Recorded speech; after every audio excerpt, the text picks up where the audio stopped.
عبادہ بن صامت رضی اللہ عنہ نے بیان کیا کہ میں نے رسول اللہ صلی اللہ علیہ وسلم سے ایک جماعت کے ساتھ بیعت کی تھی۔ حضرت صلی اللہ علیہ وسلم نے اس پر فرمایا کہ میں تم سے عہد لیتا ہوں کہ تم اللہ کا کسی کو شریک نہیں ٹھہراؤ گے، تم چوری نہیں کرو گے اور نہ زنا کرو گے، اپنی اولاد کی جان نہیں لوگے، اپنے دل سے گھڑ کر کسی پر تہمت نہیں لگاؤ گے، اور نیک کاموں میں میری نافرمانی نہ کرو گے۔ پس تم میں سے جو کوئی وعدہ پورا کرے گا اس کا ثواب اللہ کے اوپر لازم ہے، اور جو کوئی ان میں سے کچھ غلطی کر گزرے گا اور دنیا میں ہی اسے اس کی سزا مل جائے گی تو یہ اس کا کفارہ ہوگی اور اسے پاک کرنے والی ہوگی، اور جس کی غلطی کو اللہ چھپا لے گا تو اس کا معاملہ اللہ کے ساتھ ہے، چاہے تو اسے عذاب دے اور چاہے تو اس کی مغفرت کر دے۔ ابو عبداللہ امام بخاری رحمہ اللہ نے کہا کہ ہاتھ کٹنے کے بعد اگر چور نے توبہ کر لی تو اس کی گواہی قبول ہوگی۔ یہی حال ہر اس شخص کا ہے جس پر حد جاری کی گئی ہو کہ اگر وہ توبہ کر لے گا تو اس کی گواہی قبول کی جائے گی۔ صحیح بخاری حدیث نمبر 6801۔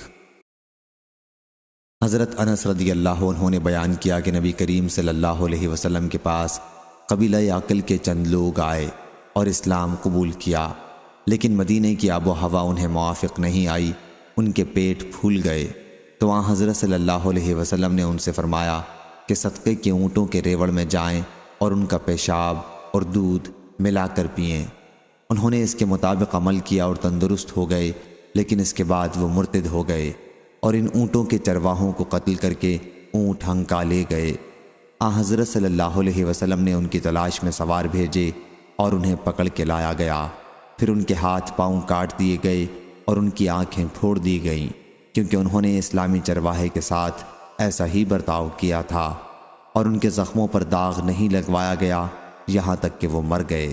صحیح بخاری حدیث نمبر 6802۔ حضرت انس رضی اللہ عنہ نے بیان کیا کہ نبی کریم صلی اللہ علیہ وسلم نے عرینیوں کے ہاتھ پاؤں کٹوا دیے، لیکن ان پر داغ نہیں لگوایا یہاں تک کہ وہ مر گئے۔ مذکورہ بالا ڈاکو مراد ہیں۔ صحیح بخاری حدیث نمبر 6803۔ انس رضی اللہ عنہ نے بیان کیا کہ قبیلہ عقل کے کچھ لوگ نبی کریم صلی اللہ علیہ وسلم کے پاس سن 6 ہجری میں آئے، اور یہ لوگ مسجد کے سائبان میں ٹھہرے۔ مدینہ منورہ کی آب و ہوا انہیں موافق نہیں آئی۔ انہوں نے کہا یا رسول اللہ صلی اللہ علیہ وسلم، ہمارے لیے دودھ کہیں سے مہیا کر دیں۔ حضرت صلی اللہ علیہ وسلم نے فرمایا کہ یہ تو میرے پاس نہیں ہے، البتہ تم لوگ ہمارے اونٹوں میں چلے جاؤ۔ چنانچہ وہ آئے اور ان کا دودھ اور پیشاب پیا اور صحت مند ہو کر موٹے تازے ہو گئے۔ پھر انہوں نے چرواہے کو قتل کر دیا اور اونٹوں کو ہنکا لے گئے۔ اتنے میں حضرت صلی اللہ علیہ وسلم کے پاس فریادی پہنچا اور حضرت صلی اللہ علیہ وسلم نے ان کی تلاش میں سوار بھیجے۔ ابھی دھوپ زیادہ پھیلی بھی نہیں تھی کہ انہیں پکڑ کر لایا گیا۔ پھر حضرت صلی اللہ علیہ وسلم کے حکم سے سلائیاں گرم کی گئیں اور ان کی آنکھوں میں پھیر دی گئیں، اور ان کے ہاتھ پاؤں کاٹ دیے گئے، اور ان کے زخم سے خون کو روکنے کے لیے انہیں بھی داغا نہیں گیا۔ اس کے بعد وہ ہرہ مدینے کی پتھریلی زمین میں ڈال دیے گئے۔ وہ پانی مانگتے تھے لیکن انہیں پانی نہیں دیا گیا یہاں تک کہ وہ مر گئے۔ ابو قلابہ نے کہا کہ یہ اس وجہ سے کیا گیا تھا کہ انہوں نے چوری کی تھی، قتل کیا تھا، اور اللہ اور اس کے رسول سے غدارانہ لڑائی لڑی تھی۔ صحیح بخاری حدیث نمبر 6804۔ حماد بن زید نے بیان کیا، ان سے ایوب سختیانی نے، ان سے ابو قلابہ نے، اور ان سے حضرت انس بن مالک رضی اللہ عنہ نے کہ قبیلہ عقل یا عرینہ کے چند لوگ، میں سمجھتا ہوں عقل کا لفظ کہا، مدینہ آئے، اور حضرت صلی اللہ علیہ وسلم نے ان کے لیے دودھ دینے والی اونٹنیوں کا انتظام کر دیا اور فرمایا کہ وہ اونٹوں کے گلے میں جائیں اور ان کا پیشاب اور دودھ پئیں۔ چنانچہ انہوں نے پیا، اور جب وہ تندرست ہو گئے تو چرواہے کو قتل کر دیا اور اونٹوں کو ہنکا لے گئے۔ حضرت صلی اللہ علیہ وسلم کے پاس یہ خبر صبح کے وقت پہنچی تو آپ نے ان کے پیچھے سوار دوڑائے۔ ابھی دھوپ زیادہ پھیلی بھی نہیں تھی کہ وہ پکڑ کر لائے گئے۔ چنانچہ حضرت صلی اللہ علیہ وسلم کے حکم سے ان کے بھی ہاتھ پاؤں کاٹ دیے گئے اور ان کی بھی آنکھوں میں سلائی پھیر دی گئی اور انہیں ہرہ میں ڈال دیا گیا۔ وہ پانی مانگتے تھے لیکن انہیں پانی نہیں دیا جاتا تھا۔ ابو قلابہ نے کہا کہ وہ لوگ تھے جنہوں نے چوری کی تھی، قتل کیا تھا، ایمان کے بعد کفر اختیار کیا تھا اور اللہ اور اس کے رسول سے غدارانہ لڑائی لڑی تھی۔ صحیح بخاری حدیث نمبر 6805۔ حضرت ابو ہریرہ رضی اللہ عنہ نے بیان کیا کہ نبی کریم صلی اللہ علیہ وسلم نے فرمایا، 7 آدمی ایسے ہیں جنہیں اللہ تعالیٰ قیامت کے دن اپنے عرش کے نیچے سایہ دے گا، جبکہ اس کے عرش کے سائے کے سوا اور کوئی سایہ نہیں ہوگا۔ عادل، حاکم، نوجوان جس نے اللہ کی عبادت میں جوانی پائی، ایسا شخص جس نے اللہ کو تنہائی میں یاد کیا اور اس کی آنکھوں سے آنسو نکل پڑے، وہ شخص جس کا دل مسجد میں لگا رہتا ہے، وہ 2 آدمی جو اللہ کے لیے محبت کرتے ہیں، وہ شخص جسے کسی بلند مرتبہ اور خوبصورت عورت نے اپنی طرف بلایا اور اس نے جواب دیا کہ میں اللہ سے ڈرتا ہوں، اور وہ شخص جس نے اتنا پوشیدہ صدقہ کیا کہ اس کے بائیں ہاتھ کو بھی پتہ نہ چل سکا کہ دائیں نے کتنا اور کیا صدقہ کیا ہے۔ صحیح بخاری حدیث نمبر 6806۔ ابو حازم سلمہ بن دینار نے بیان کیا، ان سے سہل بن سعد سعدی رضی اللہ عنہ نے کہ نبی کریم صلی اللہ علیہ وسلم نے فرمایا، جس نے مجھے اپنے دونوں پاؤں کے درمیان یعنی شرمگاہ کی اور اپنے دونوں جبڑوں کے درمیان یعنی زبان کی ضمانت دے دی تو میں اسے جنت میں جانے کا بھروسہ دلاتا ہوں۔ صحیح بخاری حدیث نمبر 6807۔ حضرت انس رضی اللہ عنہ نے خبر دی کہ میں تم سے ایک ایسی حدیث بیان کروں گا کہ میرے بعد کوئی اسے نہیں بیان کرے گا۔ میں نے یہ حدیث نبی کریم صلی اللہ علیہ وسلم سے سنی ہے۔ میں نے حضرت صلی اللہ علیہ وسلم کو یہ کہتے سنا کہ قیامت اس وقت تک قائم نہیں ہوگی، یا یوں فرمایا کہ قیامت کی نشانیوں میں سے یہ ہے کہ علم دین دنیا سے اٹھ جائے گا اور جہالت پھیل جائے گی، شراب بکثرت پی جانے لگے گی اور زنا پھیل جائے گا، مرد کم ہو جائیں گے اور عورتوں کی کثرت ہوگی، حالت یہاں تک پہنچ جائے گی کہ 50 عورتوں پر ایک ہی خبر لینے والا مرد رہ جائے گا۔ صحیح بخاری حدیث نمبر 6808۔ ابن عباس رضی اللہ عنہ نے بیان کیا کہ رسول اللہ صلی اللہ علیہ وسلم نے فرمایا، بندہ جب زنا کرتا ہے تو وہ مومن نہیں رہتا، بندہ جب چوری کرتا ہے تو وہ مومن نہیں رہتا، اور بندہ جب شراب پیتا ہے تو وہ مومن نہیں رہتا، اور جب وہ قتل ناحق کرتا ہے تو وہ مومن نہیں رہتا۔ اکرمہ رضی اللہ عنہ نے کہا کہ میں نے حضرت ابن عباس رضی اللہ عنہ سے پوچھا کہ ایمان اس سے کس طرح نکال لیا جاتا ہے؟ آپ رضی اللہ عنہ نے فرمایا کہ وہ اس طرح اور اس وقت آپ نے اپنی انگلیوں کو دوسرے ہاتھ کی انگلیوں میں ڈال کر پھر الگ کر لیا، پھر اگر وہ توبہ کر لیتا ہے تو ایمان اس کے پاس لوٹ آتا ہے، اس طرح اور آپ نے اپنی انگلیوں کو دوسرے ہاتھ کی انگلیوں میں ڈالا۔ صحیح بخاری حدیث نمبر 6809۔ حضرت ابو ہریرہ رضی اللہ عنہ نے بیان کیا کہ نبی کریم صلی اللہ علیہ وسلم نے فرمایا کہ زنا کرنے والا جب زنا کرتا ہے تو وہ مومن نہیں رہتا، چور جب چوری کرتا ہے تو وہ مومن نہیں رہتا، شرابی جب شراب پیتا ہے تو وہ مومن نہیں رہتا، پھر ان سب آدمیوں کے لیے توبہ کا دروازہ بہرحال کھلا ہوا ہے۔ صحیح بخاری حدیث نمبر 6810۔ حضرت عبداللہ بن مسعود رضی اللہ عنہ نے بیان کیا کہ میں نے پوچھا، یا رسول اللہ صلی اللہ علیہ وسلم، کون سا گناہ سب سے بڑا ہے؟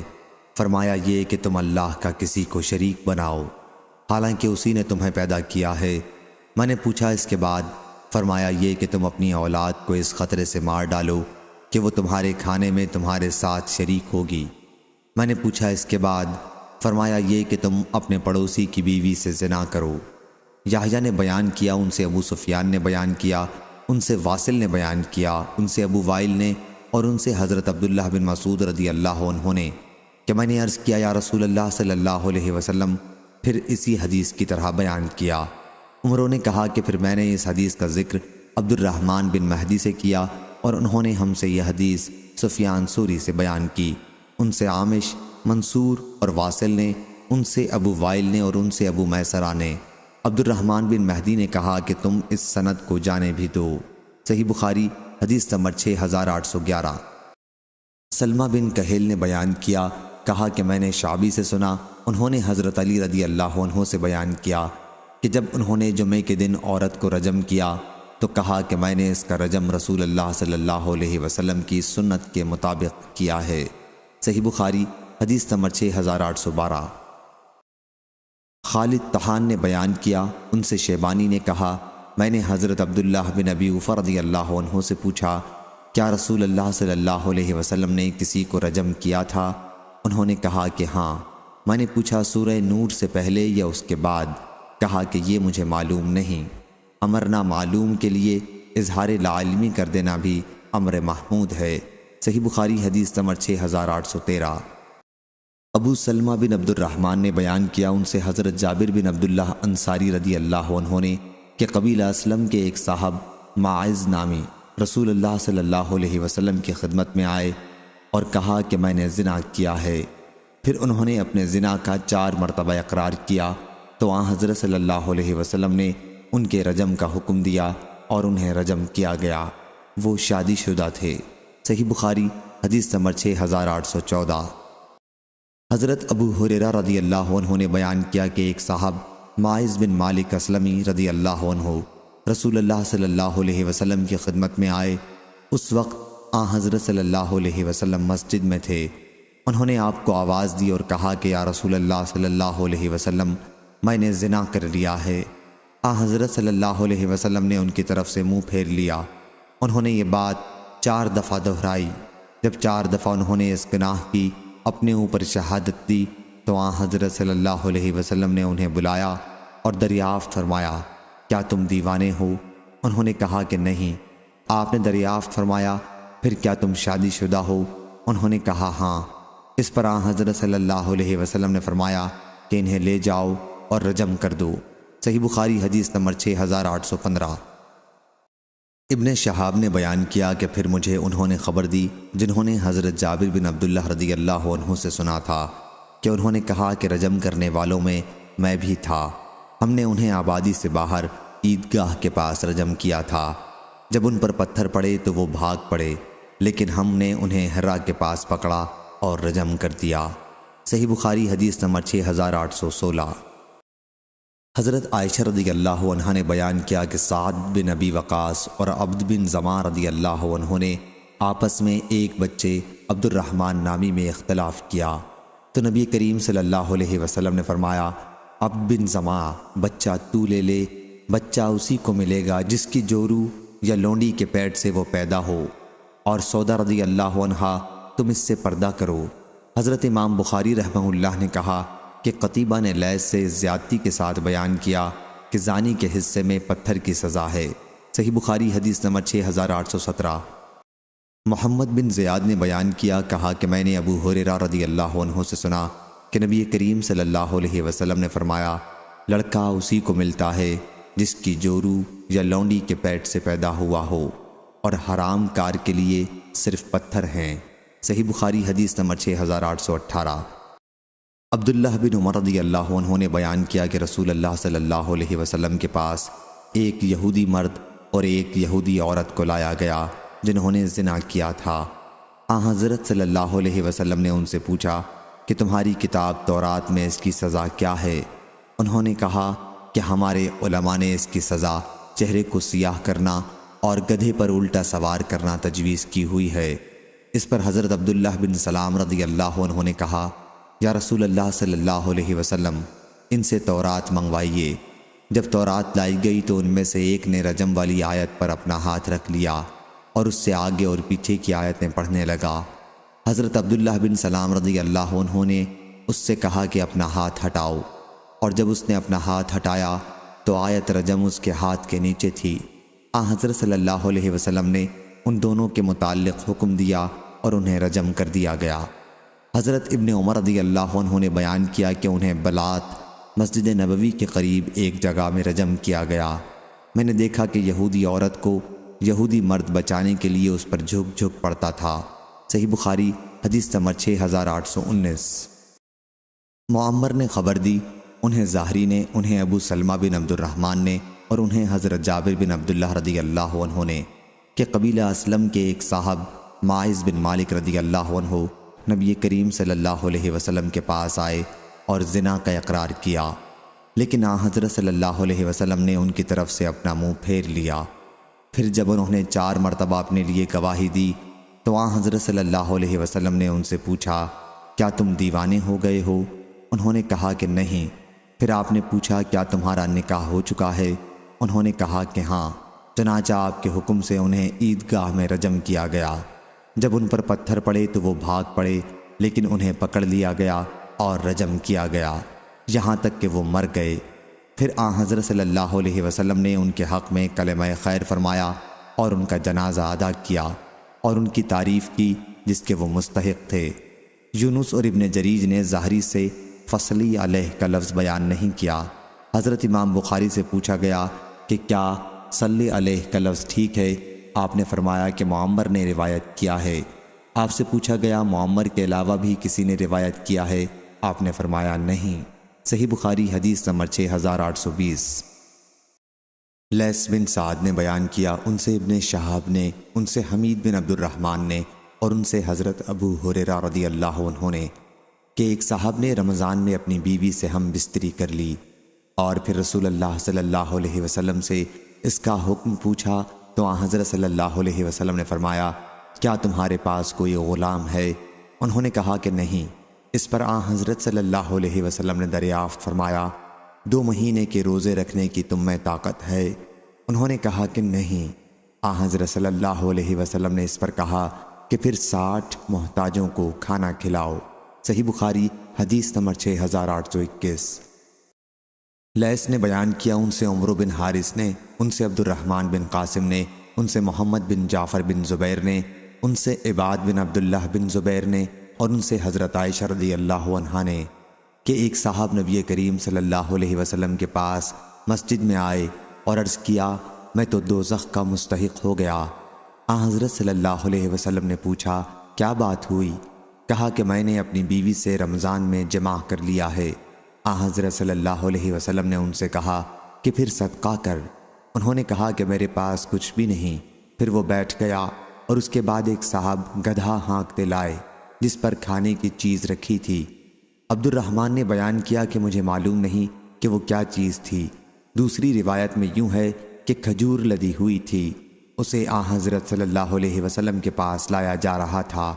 آن حضرت صلی اللہ علیہ وسلم نے پوچھا کہ آگ میں جلنے والے صاحب کہاں ہیں؟ وہ صاحب بولے کہ میں حاضر ہوں۔ آن حضرت صلی اللہ علیہ وسلم نے فرمایا کہ اسے لے اور صدقہ کر دے۔ انہوں نے پوچھا، کیا اپنے سے زیادہ محتاج کو دوں؟ آن حضرت صلی اللہ علیہ وسلم نے فرمایا کہ پھر تم ہی کھا لو۔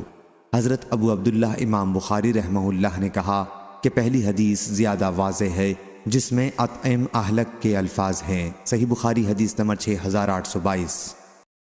حضرت انس بن مالک رضی اللہ عنہ نے بیان کیا کہ میں نبی کریم صلی اللہ علیہ وسلم کے پاس تھا کہ ایک صاحب کعب بن عمرو رضی اللہ عنہ آئے اور کہا، یا رسول اللہ صلی اللہ علیہ وسلم، مجھ پر حد واجب ہو گئی ہے، آپ مجھ پر حد جاری کیجئے۔ بیان کیا، آن حضرت صلی اللہ علیہ وسلم نے اس سے کچھ نہیں پوچھا۔ بیان کیا کہ پھر نماز کا وقت ہو گیا اور ان صاحب نے بھی آن حضرت صلی اللہ علیہ وسلم کے ساتھ نماز پڑھی۔ جب آن حضرت صلی اللہ علیہ وسلم نماز پڑھ چکے تو وہ پھر آن حضرت صلی اللہ علیہ وسلم کے پاس آ کر کھڑے ہو گئے۔ کہا، یا رسول اللہ، مجھ پر حد واجب ہو گئی ہے، آپ کتاب اللہ کے حکم کے مطابق مجھ پر حد جاری کیجئے۔ آن حضرت صلی اللہ علیہ وسلم نے اس پر فرمایا، کیا تم نے ابھی ہمارے ساتھ نماز نہیں پڑھی ہے؟ انہوں نے کہا کہ ہاں۔ آن حضرت صلی اللہ علیہ وسلم نے فرمایا کہ پھر اللہ نے تیرا گناہ معاف کر دیا، یا فرمایا کہ تیری غلطی یا حد معاف کر دی۔ صحیح بخاری حدیث نمبر 6823۔ ابن عباس رضی اللہ عنہ نے بیان کیا کہ جب حضرت معاذ بن مالک رضی اللہ عنہ نبی کریم صلی اللہ علیہ وسلم کے پاس آئے تو آن حضرت صلی اللہ علیہ وسلم نے ان سے فرمایا کہ غالباً تو نے بوسہ دیا ہوگا یا اشارہ کیا ہوگا یا دیکھا ہوگا۔ انہوں نے کہا کہ نہیں یا رسول اللہ صلی اللہ علیہ وسلم۔ آن حضرت صلی اللہ علیہ وسلم نے اس پر فرمایا، کیا پھر تو نے ہم بستری ہی کر لی ہے؟ اس مرتبہ آپ نے کنائے سے کام نہیں لیا۔ بیان کیا کہ اس کے بعد آن حضرت صلی اللہ علیہ وسلم نے انہیں رجم کا حکم دیا۔ صحیح بخاری حدیث نمبر 6824۔ حضرت ابو ہریرہ رضی اللہ عنہ نے بیان کیا کہ رسول اللہ صلی اللہ علیہ وسلم کے پاس ایک صاحب آئے حضرت صلی اللہ علیہ وسلم اس وقت مسجد میں بیٹھے ہوئے تھے۔ انہوں نے آواز دی، یا رسول اللہ صلی اللہ علیہ وسلم، میں نے زنا کیا ہے۔ خود اپنے متعلق وہ کہہ رہے تھے۔ حضرت صلی اللہ علیہ وسلم نے ان کی طرف سے اپنا منہ پھیر لیا، لیکن وہ صاحب بھی ہٹ کر اسی طرف کھڑے ہو گئے جدھر آپ صلی اللہ علیہ وسلم نے اپنا منہ پھیرا تھا، اور عرض کیا، یا رسول اللہ، میں نے زنا کیا ہے۔ حضرت صلی اللہ علیہ وسلم نے پھر اپنا منہ پھیر لیا، اور وہ بھی دوبارہ اس طرف آ گئے جدھر حضرت صلی اللہ علیہ وسلم نے اپنا منہ پھیرا تھا۔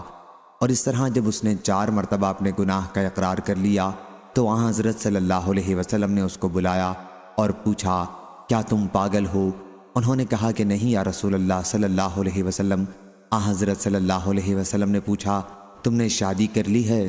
انہوں نے کہا کہ ہاں یا رسول اللہ صلی اللہ علیہ وسلم۔ حضرت صلی اللہ علیہ وسلم نے صحابہ رضی اللہ عنہم سے فرمایا کہ انہیں لے جاؤ اور رجم کر دو۔ صحیح بخاری حدیث نمبر 6825۔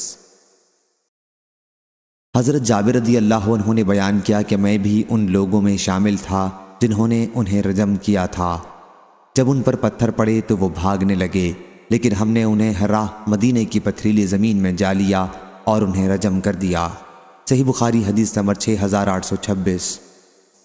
عبید اللہ نے خبر دی، انہوں نے حضرت ابو ہریرہ اور زید بن خالد رضی اللہ عنہ سے سنا۔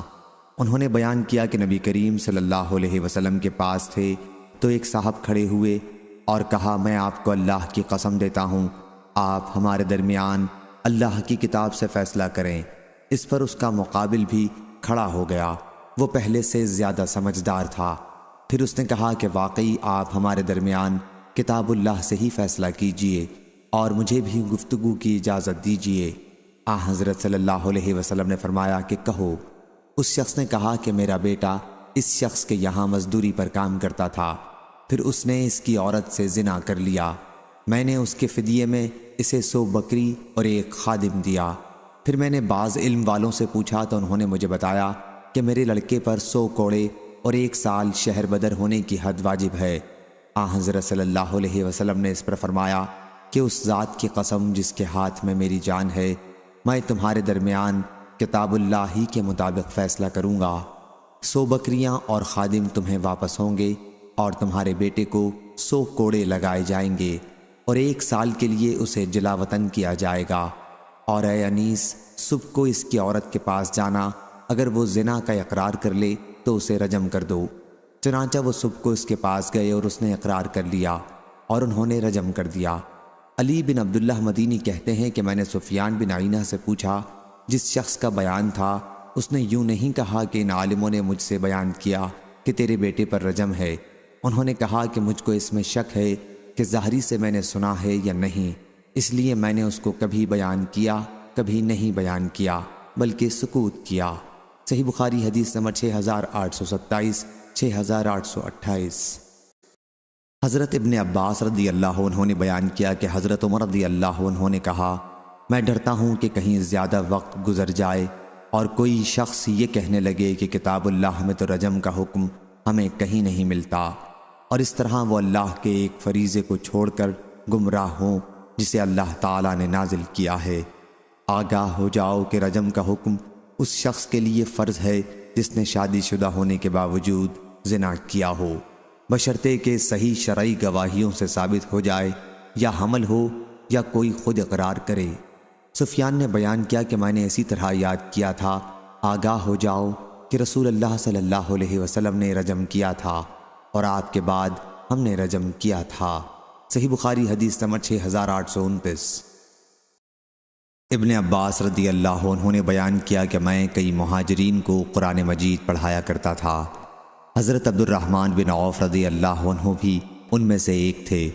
ابھی میں مینا میں ان کے مکان پر تھا اور وہ حضرت عمر رضی اللہ عنہ کے آخری حج میں سن 23 ہجری ان کے ساتھ تھے کہ وہ میرے پاس لوٹ کر آئے اور کہا کہ کاش تم اس شخص کو دیکھتے، آج امیر المومنین رضی اللہ عنہ کے پاس آیا تھا۔ اس نے کہا کہ اے امیر المومنین رضی اللہ عنہ، کیا آپ فلاں صاحب سے یہ پوچھ تاچھ کریں گے جو یہ کہتے ہیں کہ اگر عمر رضی اللہ عنہ کا انتقال ہو گیا تو میں فلاں صاحب طلحہ بن عبید اللہ رضی اللہ عنہ سے بیعت کروں گا؟ کیونکہ واللہ حضرت ابو بکر رضی اللہ عنہ کی بغیر سوچے سمجھے بیعت تو اچانک ہو گئی اور پھر وہ مکمل ہو گئی تھی۔ اس پر حضرت عمر رضی اللہ عنہ بہت غصہ ہوئے اور کہا کہ میں انشاءاللہ شام کے وقت لوگوں سے خطاب کروں گا اور انہیں ان لوگوں سے ڈراؤں گا جو زبردستی سے دخل در معقولات کرنا چاہتے ہیں۔ حضرت عبد الرحمن بن عوف رضی اللہ عنہ نے کہا کہ اس پر میں نے عرض کیا، یا امیر المومنین رضی اللہ عنہ، ایسا نہ کیجیے۔ حج کے موسم میں کم سمجھی اور برے بھلے ہر ہی قسم کے لوگ جمع ہیں، اور جب آپ خطاب کے لیے کھڑے ہوں گے تو آپ کے قریب یہی لوگ زیادہ ہوں گے، اور مجھے ڈر ہے کہ آپ کھڑے ہو کر کوئی بات کہیں اور وہ چاروں طرف پھیل جائے، لیکن پھیلانے والے اسے صحیح طور پر یاد نہ رکھ سکیں گے اور اس کے غلط معنی پھیلانے لگیں گے۔ اس لیے مدینہ منورہ پہنچنے تک کا اور انتظار کر لیجئے، کیونکہ وہ ہجرت اور سنت کا مقام ہے۔ وہاں آپ کو خالص دینی سمجھ بوجھ رکھنے والے اور شریف لوگ ملیں گے۔ وہاں آپ جو کچھ کہنا چاہتے ہیں اعتماد کے ساتھ ہی فرما سکیں گے، اور علم والے آپ کی باتوں کو یاد بھی رکھیں گے اور جو صحیح مطلب ہے وہی بیان کریں گے۔ حضرت عمر رضی اللہ عنہ نے کہا، ہاں اچھا، اللہ کی قسم میں مدینہ منورہ پہنچتے ہی سب سے پہلے لوگوں کو اسی مضمون کا خطبہ دوں گا۔ حضرت ابن عباس رضی اللہ عنہ نے بیان کیا کہ پھر ہم ذی الحج کے مہینے کے آخر میں مدینہ منورہ پہنچے۔ جمعہ کے دن سورج ڈھلتے ہی ہم نے مسجد نبوی پہنچنے میں جلدی کی، اور میں نے دیکھا کہ سعید بن زید بن عمرو بن نفیل ممبر کی جڑ کے پاس بیٹھے ہوئے تھے۔ میں بھی ان کے پاس بیٹھ گیا، میرا ٹخنا ان کے ٹخنے سے لگا ہوا تھا۔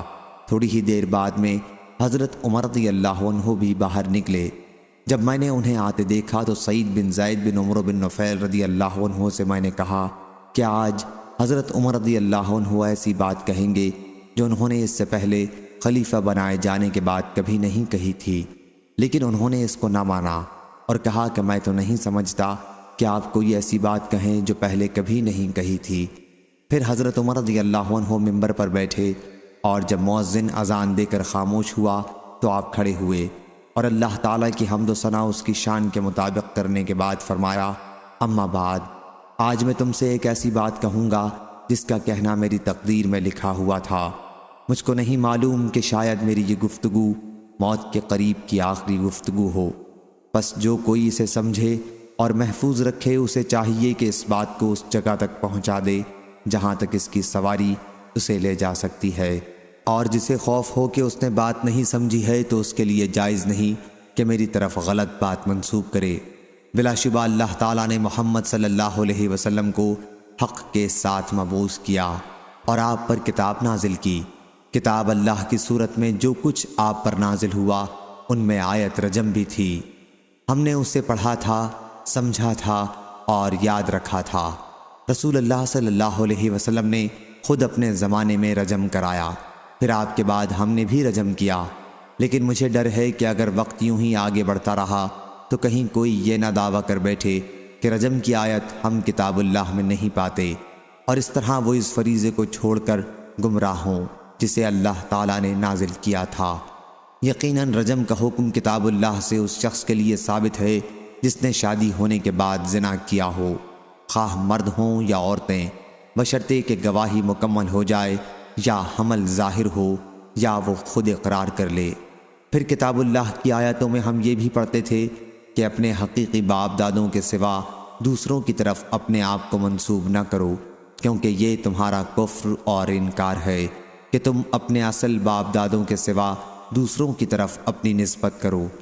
ہاں، اور سن لو کہ رسول اللہ صلی اللہ علیہ وسلم نے یہ بھی فرمایا تھا کہ میری تعریف حد سے بڑھا کر نہ کرنا، جس طرح عیسیٰ ابن مریم علیہ السلام کی حد سے بڑھا کر تعریفیں کی گئیں، ان کو اللہ کا بیٹا بنا دیا گیا، بلکہ میرے لیے صرف یہ کہو کہ میں اللہ کا بندہ ہوں اور اس کا رسول ہوں۔ اور مجھے یہ بھی معلوم ہوا ہے کہ تم میں سے کسی نے یوں کہا ہے کہ واللہ اگر عمر رضی اللہ عنہ کا انتقال ہو گیا تو میں فلاں سے بیعت کروں گا۔ دیکھو تم میں سے کسی کو یہ دھوکہ نہ ہو کہ حضرت ابو بکر رضی اللہ عنہ کی بیعت تو اچانک ہو گئی تھی اور پھر وہ چل گئی۔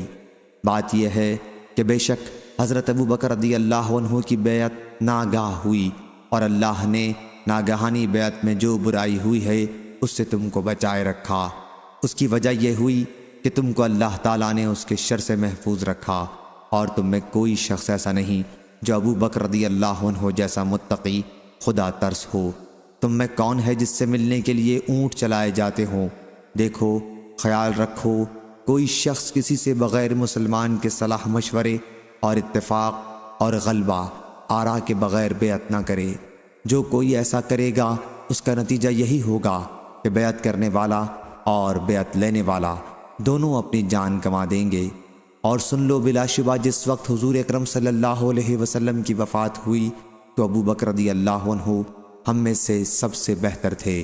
البتہ انصار نے ہماری مخالفت کی تھی، اور وہ سب لوگ ثقیفہ بنی سعدہ میں جمع ہو گئے تھے۔ اسی طرح علی اور زبیر رضی اللہ عنہ اور ان کے ساتھیوں نے بھی ہماری مخالفت کی تھی، اور باقی مہاجرین ابو بکر رضی اللہ عنہ کے پاس جمع ہو گئے تھے۔ اس وقت میں نے ابو بکر رضی اللہ عنہ سے کہا، اے ابو بکر رضی اللہ عنہ، ہمیں اپنے ان انصار بھائیوں کے پاس لے چلیے۔ چنانچہ ہم ان سے ملاقات کے ارادے سے چل پڑے۔ جب ہم ان کے قریب پہنچے تو ہماری انہی میں کے دو نیک لوگوں سے ملاقات ہوئی، اور انہوں نے ہم سے بیان کیا کہ انصاری آدمیوں نے یہ بات ٹھہرائی ہے کہ سعد بن عبادہ رضی اللہ عنہ کو خلیفہ بنائیں۔ اور انہوں نے پوچھا، حضرات مہاجرین، آپ لوگ کہاں جا رہے ہیں؟ ہم نے کہا کہ ہم اپنے ان انصار بھائیوں کے پاس جا رہے ہیں۔ انہوں نے کہا کہ آپ لوگ ہرگز وہاں نہ جائیں، بلکہ خود جو کرنا ہے کر ڈالو۔ لیکن میں نے کہا کہ بخدا ہم ضرور جائیں گے۔ چنانچہ ہم آگے بڑھے اور انصار کے پاس ثقیفہ بنی سعدہ میں پہنچے۔ مجلس میں ایک صاحب سردار خزرج چادر اپنے سارے جسم پر لپیٹے درمیان میں بیٹھے تھے۔ میں نے پوچھا کہ یہ کون صاحب ہیں؟ تو لوگوں نے بتایا کہ سعد بن عبادہ رضی اللہ عنہ ہیں۔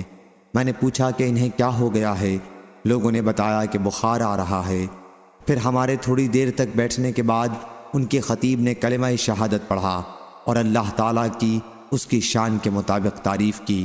پھر کہا، اما بعد، ہم اللہ کے دین کے مددگار انصار اور اسلام کے لشکر ہیں، اور تم اے گروہ مہاجرین کم تعداد میں ہو۔ تمہاری یہ تھوڑی سی تعداد اپنی قوم قریش سے نکال کر ہم لوگوں میں آ رہے ہو۔ تم لوگ یہ چاہتے ہو کہ ہماری بیخکنی کرو اور ہم کو خلافت سے محروم کر کے آپ خلیفہ بن بیٹھو۔ یہ کبھی نہیں ہو سکتا۔ جب وہ خطبہ پورا کر چکے تو میں نے بولنا چاہا۔ میں نے ایک عمدہ تقریر اپنے ذہن میں ترتیب دے رکھی تھی۔ میری بڑی خواہش تھی کہ حضرت ابو بکر رضی اللہ عنہ کی بات کرنے سے پہلے ہی میں اس کو شروع کر دوں، اور انصار کی تقریر سے جو ابو بکر رضی اللہ عنہ کو غصہ پیدا ہوا ہے اس کو دور کر دوں۔ جب میں نے بات کرنی چاہی تو ابو بکر رضی اللہ عنہ نے کہا، ذرا ٹھہرو۔ میں نے ان کو ناراض کرنا برا جانا۔ آخر انہوں نے ہی تقریر شروع کی، اور خدا کی قسم وہ مجھ سے زیادہ عقل مند اور مجھ سے زیادہ سنجیدہ اور متین تھے۔ میں نے جو تقریر اپنے دل میں سوچ لی تھی اس میں سے انہوں نے کوئی بات نہیں چھوڑی، فی البدیہہ وہی کہی، بلکہ اس سے بھی بہتر۔ پھر وہ خاموش ہو گئے۔ ابو بکر رضی اللہ عنہ کی تقریر کا خلاصہ یہ تھا کہ انصاری بھائیو، تم نے جو اپنی فضیلت اور بزرگی بیان کی ہے وہ سب درست ہے، اور تم بے شک اس کے سزاوار ہو، مگر خلافت قریش کے سوا اور کسی خاندان والوں کے لیے نہیں ہو سکتی، کیونکہ قریش ازرو نسب اور ازرو خاندان تمام عرب کی قوموں میں بڑھ چڑھ کر ہیں۔ اب تم لوگ ایسا کرو کہ ان دو آدمیوں میں سے کسی سے بیعت کر لو۔ ابو بکر رضی اللہ عنہ نے میرا اور ابو عبیدہ بن جراح رضی اللہ عنہ کا ہاتھ تھاما۔ وہ ہمارے بیچ میں بیٹھے ہوئے تھے۔ ان کی ساری گفتگو میں صرف یہی ایک بات مجھ سے میرے سوا ہوئی، واللہ میں آگے کر دیا جاتا اور بے گناہ میری گردن مار دی جاتی تو یہ مجھے اس سے زیادہ پسند تھا کہ مجھے ایک ایسی قوم کا امیر بنایا جاتا جس میں ابو بکر رضی اللہ عنہ خود موجود ہوں۔ میرا اب تک یہی خیال ہے۔ یہ اور بات ہے کہ وقت پر نفس مجھ کو بہکا دے اور میں کوئی دوسرا خیال کروں جو اب نہیں کرنا۔ پھر انصار میں سے ایک کہنے والا حباب بن منظر یوں کہنے لگا، سنو سنو، میں ایک لکڑی ہوں کہ جس سے اونٹ اپنا بدن رگڑ کر کھجلی کی تکلیف رفع کرتے ہیں، اور میں وہ باڑ ہوں جو درختوں کے ارد گرد حفاظت کے لیے لگائی جاتی ہے۔ میں ایک عمدہ تدبیر بتاتا ہوں۔ ایسا کرو، دو خلیفہ رہیں، دونوں مل کر کام کریں، ایک ہماری قوم کا اور ایک قریش والوں کا۔ مہاجرین قوم کا اب خوب شور و غل ہونے لگا۔ کوئی کچھ کہتا کوئی کچھ کہتا۔ میں ڈر گیا کہ کہیں مسلمانوں میں پھوٹ نہ پڑ جائے۔ آخر میں کہہ اٹھا، ابو بکر رضی اللہ عنہ اپنا ہاتھ بڑھاؤ۔ انہوں نے ہاتھ بڑھایا، میں نے ان سے بیعت کی، اور مہاجرین جتنے وہاں موجود تھے انہوں نے بھی بیعت کر لی۔ پھر انصاریوں نے بھی بیعت کر لی۔ چلو جھگڑا تمام ہوا، جو منظور الہی تھا وہی ظاہر ہوا۔ اس کے بعد ہم حضرت سعد بن عبادہ رضی اللہ عنہ کی طرف بڑھے۔ انہوں نے بیعت نہیں کی۔ ایک شخص انصار میں سے کہنے لگا، بھائیو، بیچارے سعد بن عبادہ رضی اللہ عنہ کا تم نے خون کر ڈالا۔ میں نے کہا، اللہ اس کا خون کرے گا۔ حضرت عمر رضی اللہ عنہ نے اس خطبے میں یہ بھی فرمایا، اس وقت ہم کو حضرت ابو بکر رضی اللہ عنہ کی خلافت سے زیادہ کوئی چیز ضروری معلوم نہیں ہوتی، کیونکہ ہم کو ڈر پیدا ہوا کہیں ایسا نہ ہو ہم لوگوں سے جدا رہیں اور ابھی انہوں نے کسی سے بیعت نہ کی ہو، وہ کسی اور شخص سے بیعت کر بیٹھے۔ تب دو صورتوں سے خالی نہیں ہوتا، یا تو ہم بھی جبراً اور قہراً اسی سے بیعت کر لیتے یا لوگوں کی مخالفت کرتے، تو آپس میں فساد پیدا ہوتا، پھوٹ پڑ جاتی۔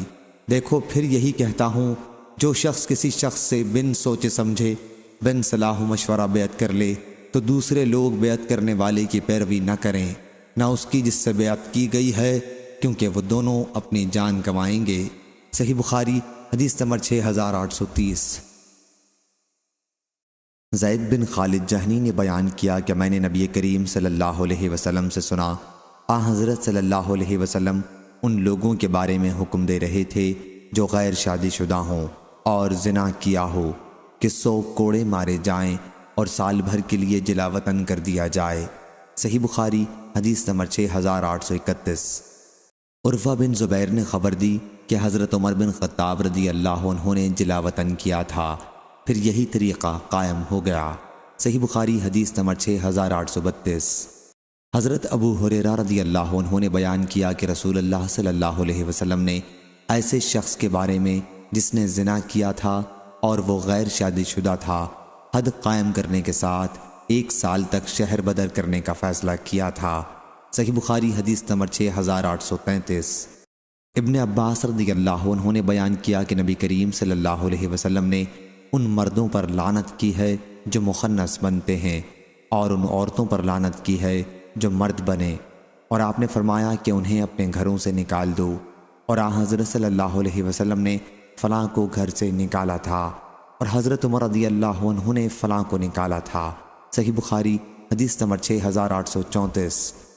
ابن ابی ذئب نے بیان کیا، ان سے زہری نے، ان سے عبید اللہ نے، اور ان سے حضرت ابو ہریرہ اور زید بن خالد رضی اللہ عنہ نے کہ ایک دیہاتی نبی کریم صلی اللہ علیہ وسلم کے پاس آیا۔ حضرت صلی اللہ علیہ وسلم بیٹھے ہوئے تھے۔ انہوں نے عرض کیا، یا رسول اللہ صلی اللہ علیہ وسلم، ہمارے درمیان کتاب اللہ کے مطابق فیصلہ کر دیں۔ اس پر دوسرے نے کھڑے ہو کر کہا کہ انہوں نے صحیح کہا یا رسول اللہ صلی اللہ علیہ وسلم، ان کا کتاب اللہ کے مطابق فیصلہ کریں۔ میرا لڑکا ان کے یہاں مزدور تھا، اور پھر اس نے ان کی بیوی کے ساتھ زنا کر لیا۔ لوگوں نے مجھے بتایا کہ میرے لڑکے کو رجم کیا جائے گا، چنانچہ میں نے 100 بکریوں اور 1 کنیز کا فدیہ دیا۔ پھر میں نے اہل علم سے پوچھا تو ان کا خیال ہے کہ میرے لڑکے پر 100 کوڑے اور 1 سال کی جلا وطنی لازمی ہے۔ حضرت صلی اللہ علیہ وسلم نے فرمایا کہ اس ذات کی قسم جس کے ہاتھ میں میری جان ہے، میں تم دونوں کا فیصلہ کتاب اللہ کے مطابق کروں گا۔ بکریاں اور کنیز تمہیں واپس ملیں گی، اور تمہارے لڑکے کو 100 کوڑے اور 1 سال کی جلا وطنی کی سزا ملے گی۔ اور انیس، صبح اس عورت کے پاس جاؤ، اور اگر وہ اقرار کرے تو اسے رجم کر دو۔ چنانچہ انہوں نے اسے رجم کیا۔ صحیح بخاری حدیث نمبر 6835، 6836۔ امام مالک نے خبر دی، انہیں ابن شہاب نے، انہیں عبید اللہ بن عبداللہ نے، اور انہیں ابو ہریرہ اور زید بن خالد رضی اللہ عنہ نے کہ رسول اللہ صلی اللہ علیہ وسلم سے اس کنیز کے متعلق پوچھا گیا جو غیر شادی شدہ ہو اور زنا کرا لیا، تو حضرت صلی اللہ علیہ وسلم نے فرمایا کہ اگر وہ زنا کرائے تو اسے کوڑے مارو، اگر پھر زنا کرائے تو پھر کوڑے مارو، اگر پھر زنا کرائے تو پھر کوڑے مارو، اور اسے بیچ ڈالو، خواہ 1 رسی ہی قیمت میں ملے۔ ابن شہاب نے بیان کیا کہ مجھے یقین نہیں کہ تیسری مرتبہ کوڑے لگانے کا حکم کے بعد یہ فرمایا یا چوتھی مرتبہ کے بعد؟ صحیح بخاری حدیث نمبر 6837 6838۔ امام مالک نے قیس بن سعد نے بیان کیا، ان سے سعید مقبری نے، ان سے ان کے والد نے، اور ان سے حضرت ابو ہریرہ رضی اللہ عنہ نے، انہوں نے حضرت ابو ہریرہ رضی اللہ عنہ کو یہ کہتے ہوئے سنا کہ نبی کریم صلی اللہ علیہ وسلم نے فرمایا کہ اگر کنیز زنا کرائے اور اس کا زنا کھل جائے تو اسے کوڑے مارنے چاہیے، لیکن لعنت ملامت نہ کرنی چاہیے۔ پھر اگر وہ دوبارہ زنا کرائے تو پھر چاہیے کہ کوڑے ماریں، لیکن ملامت نہ کرے۔ پھر اگر تیسری مرتبہ زنا کرائے تو بیچ دے، خواہ بالوں کی ایک رسی ہی قیمت پر ہو۔ اس روایت کے مطابق اسماعیل بن امیہ نے سعید سے کی، ان سے حضرت ابو ہریرہ رضی اللہ عنہ نے، اور ان سے نبی کریم صلی اللہ علیہ وسلم نے۔ صحیح بخاری حدیث نمبر 6839۔ شیبانی نے بیان کیا کہ میں نے حضرت عبداللہ بن ابی اوفہ رضی اللہ عنہ سے رجم کے بارے میں پوچھا تو انہوں نے بتلایا کہ نبی کریم صلی اللہ علیہ وسلم نے رجم کیا تھا۔ میں نے پوچھا سورہ نور سے پہلے یا اس کے بعد؟ انہوں نے بتلایا کہ مجھے معلوم نہیں۔ اس روایت کے مطابق علی بن مسہر، خالد بن عبداللہ محاربی اور عبیدہ بن حمید نے شیبانی سے کی ہے، اور بعض نے سورہ نور کے بجائے سورہ مائدہ کا ذکر کیا ہے، لیکن پہلی روایت صحیح ہے۔ صحیح بخاری حدیث نمبر 6840۔ امام مالک نے بیان کیا، ان سے نافع نے اور ان سے عبداللہ بن عمر رضی اللہ عنہ نے، کہ یہودی رسول اللہ صلی اللہ علیہ وسلم کے پاس آئے اور کہا کہ ان میں سے ایک مرد اور ایک عورت نے زنا کاری کی ہے۔ حضرت صلی اللہ علیہ وسلم نے ان سے پوچھا کہ تورات میں رجم کے متعلق کیا حکم ہے؟ انہوں نے کہا کہ ہم انہیں رسوا کرتے ہیں اور کوڑے لگاتے ہیں۔ حضرت عبداللہ بن سلام رضی اللہ عنہ نے اس پر کہا کہ تم جھوٹے ہو، اس میں رجم کا حکم موجود ہے۔ چنانچہ وہ تورات لائے اور کھولا، لیکن ان میں کے ایک شخص نے اپنا ہاتھ آیت رجم پر رکھ دیا اور اس سے پہلے اور بعد کا حصہ پڑھ دیا۔ حضرت عبداللہ بن سلام رضی اللہ عنہ نے اس سے کہا کہ اپنا ہاتھ اٹھاؤ۔ اس نے اپنا ہاتھ اٹھایا تو اس کے نیچے رجم کی آیت موجود تھی۔ پھر انہوں نے کہا، اے محمد صلی اللہ علیہ وسلم، آپ نے سچ فرمایا، اس میں رجم کی آیت موجود ہے۔ چنانچہ حضرت صلی اللہ علیہ وسلم نے حکم دیا اور دونوں رجم کیے گئے۔ میں نے دیکھا کہ مرد عورت کو پتھروں سے بچانے کی کوشش میں اس پر جھک رہا تھا۔ صحیح بخاری حدیث نمبر 6841۔ ابو ہریرہ اور زید بن خالد رضی اللہ عنہ نے خبر دی کہ دو آدمی اپنا مقدمہ رسول اللہ صلی اللہ علیہ وسلم کے پاس لائے، اور ان میں سے ایک نے کہا کہ ہمارا فیصلہ کتاب اللہ کے مطابق کر دیجئے، اور دوسرے نے جو زیادہ سمجھدار تھے کہا کہ ہاں یا رسول اللہ صلی اللہ علیہ وسلم، ہمارا کتاب اللہ کے مطابق فیصلہ کر دیجئے اور مجھے عرض کرنے کی اجازت دیجئے۔ حضرت صلی اللہ علیہ وسلم نے فرمایا، کہو۔ انہوں نے کہا کہ میرا بیٹا ان صاحب کے یہاں مزدور تھا۔ مالک نے بیان کیا کہ عصیف مزدور کو کہتے ہیں، اور اس نے اس کی بیوی سے زنا کر دیا۔ لوگوں نے مجھ سے کہا کہ میرے بیٹی کی سزا رجم ہے، چنانچہ میں نے اس کے فدیے میں 100 بکریاں اور ایک لونڈی دے دی۔ پھر جب میں نے علم والوں سے پوچھا تو انہوں نے بتایا کہ میرے لڑکے کی سزا 100 کوڑے اور 1 سال کے لیے ملک بدر کرنا ہے۔ رجم تو صرف اس عورت کو کیا جائے گا اس لیے کہ وہ شادی شدہ ہے۔ رسول اللہ صلی اللہ علیہ وسلم نے فرمایا، اس ذات کی قسم جس کے ہاتھ میں میری جان ہے، میں تمہارا فیصلہ کتاب اللہ کے مطابق کروں گا۔ تمہاری بکریاں اور تمہاری لونڈی تمہیں واپس ہیں۔ پھر ان کے بیٹے کو 100 کوڑے لگوائے اور 1 سال کے لیے شہر بدر کیا، اور انیس اسلمی رضی اللہ عنہ کو حکم فرمایا، اس مذکورہ عورت کے پاس جائیں، اگر وہ اقرار کر لے تو اسے رجم کر دیں۔ چنانچہ اس نے اقرار کیا اور وہ رجم کر دی گئی۔ صحیح بخاری حدیث نمبر 6842 6843۔ حضرت عائشہ رضی اللہ عنہا نے بیان کیا کہ ابو بکر رضی اللہ عنہ نے کہا، تمہاری وجہ سے حضرت صلی اللہ علیہ وسلم اور سب لوگوں کو رکنا پڑا، جبکہ یہاں پانی بھی نہیں ہے۔ چنانچہ وہ مجھ پر سخت ناراض ہوئے اور اپنے ہاتھ سے میری کوکھ میں مکہ مارنے لگے، مگر میں نے اپنے جسم میں کسی قسم کی حرکت اس لیے نہیں ہونے دی کہ حضرت صلی اللہ علیہ وسلم آرام فرما رہے تھے۔ پھر اللہ نے تیمم کی آیت نازل کی۔ صحیح بخاری حدیث نمبر 6844۔ حضرت عائشہ رضی اللہ عنہا نے بیان کیا کہ ابو بکر رضی اللہ عنہ آئے اور زور سے میرے ایک سخت گھونسا لگایا اور کہا تو نے ایک ہار کے لیے سب لوگوں کو روک دیا۔ میں اس سے مرنے کے قریب ہو گئی، اس قدر مجھ کو درد ہوا، لیکن کیا کر سکتی تھی کیونکہ حضرت صلی اللہ علیہ وسلم کا سر مبارک میری ران پر تھا۔ لکز اور وکز کے ایک ہی معنی ہیں۔ صحیح بخاری حدیث نمبر 6845۔ مغیرہ رضی اللہ عنہ نے بیان کیا کہ سعد بن عبادہ رضی اللہ عنہ نے کہا کہ اگر میں اپنی بیوی کے ساتھ کسی غیر مرد کو دیکھ لوں تو سیدھی تلوار کی دھار سے اسے مار ڈالوں۔ یہ بات نبی کریم صلی اللہ علیہ وسلم تک پہنچی تو آپ نے فرمایا کیا تمہیں سعد رضی اللہ عنہ کی غیرت پر حیرت ہے؟ میں ان سے بھی بڑھ کر غیرت مند ہوں اور اللہ مجھ سے بھی زیادہ غیرت مند ہے۔ صحیح بخاری حدیث نمبر 6846۔ حضرت ابو ہریرہ رضی اللہ عنہ نے بیان کیا کہ رسول اللہ صلی اللہ علیہ وسلم کے پاس ایک دیہاتی آیا اور کہا کہ یا رسول اللہ صلی اللہ علیہ وسلم، میری بیوی نے کالا لڑکا جنا ہے۔ حضرت صلی اللہ علیہ وسلم نے پوچھا تمہارے پاس اونٹ ہیں؟ انہوں نے کہا کہ سرخ۔ حضرت صلی اللہ علیہ وسلم نے پوچھا ان میں کوئی خاکی رنگ کا بھی ہے؟ انہوں نے کہا کہ ہاں۔ حضرت صلی اللہ علیہ وسلم نے پوچھا پھر یہ کہاں سے آ گیا؟ انہوں نے کہا میرا خیال ہے کہ کسی رنگ نے یہ رنگ کھینچ لیا جس کی وجہ سے ایسا اونٹ پیدا ہوا۔ حضرت صلی اللہ علیہ وسلم نے فرمایا پھر ایسا بھی ممکن ہے کہ تیرے بیٹے کا رنگ بھی کسی رنگ نے کھینچ لیا ہو۔ صحیح بخاری حدیث نمبر 6847۔ حضرت ابو بردہ رضی اللہ عنہ نے بیان کیا کہ نبی کریم صلی اللہ علیہ وسلم نے فرمایا حدود اللہ میں کسی مقررہ حد کے سوا کسی اور سزا میں 10 کوڑے سے زیادہ بطور تعزیر و سزا نہ مارے جائیں۔ صحیح بخاری حدیث نمبر 6848۔ مسلم بن ابی مریم نے بیان کیا کہا مجھ سے عبد الرحمن بن جابر نے ان صحابی سے بیان کیا جنہوں نے نبی کریم صلی اللہ علیہ وسلم سے سنا تھا کہ حضرت صلی اللہ علیہ وسلم نے فرمایا اللہ تعالیٰ کی حدود میں سے کسی حد کے سوا مجرم کو 10 کوڑے سے زیادہ کی سزا نہ دی جائے۔ صحیح بخاری حدیث نمبر 6849۔ بکیر نے بیان کیا کہ میں سلیمان بن یسار کے پاس بیٹھا ہوا تھا کہ عبد الرحمن بن جابر آئے اور سلیمان بن یسار سے بیان کیا۔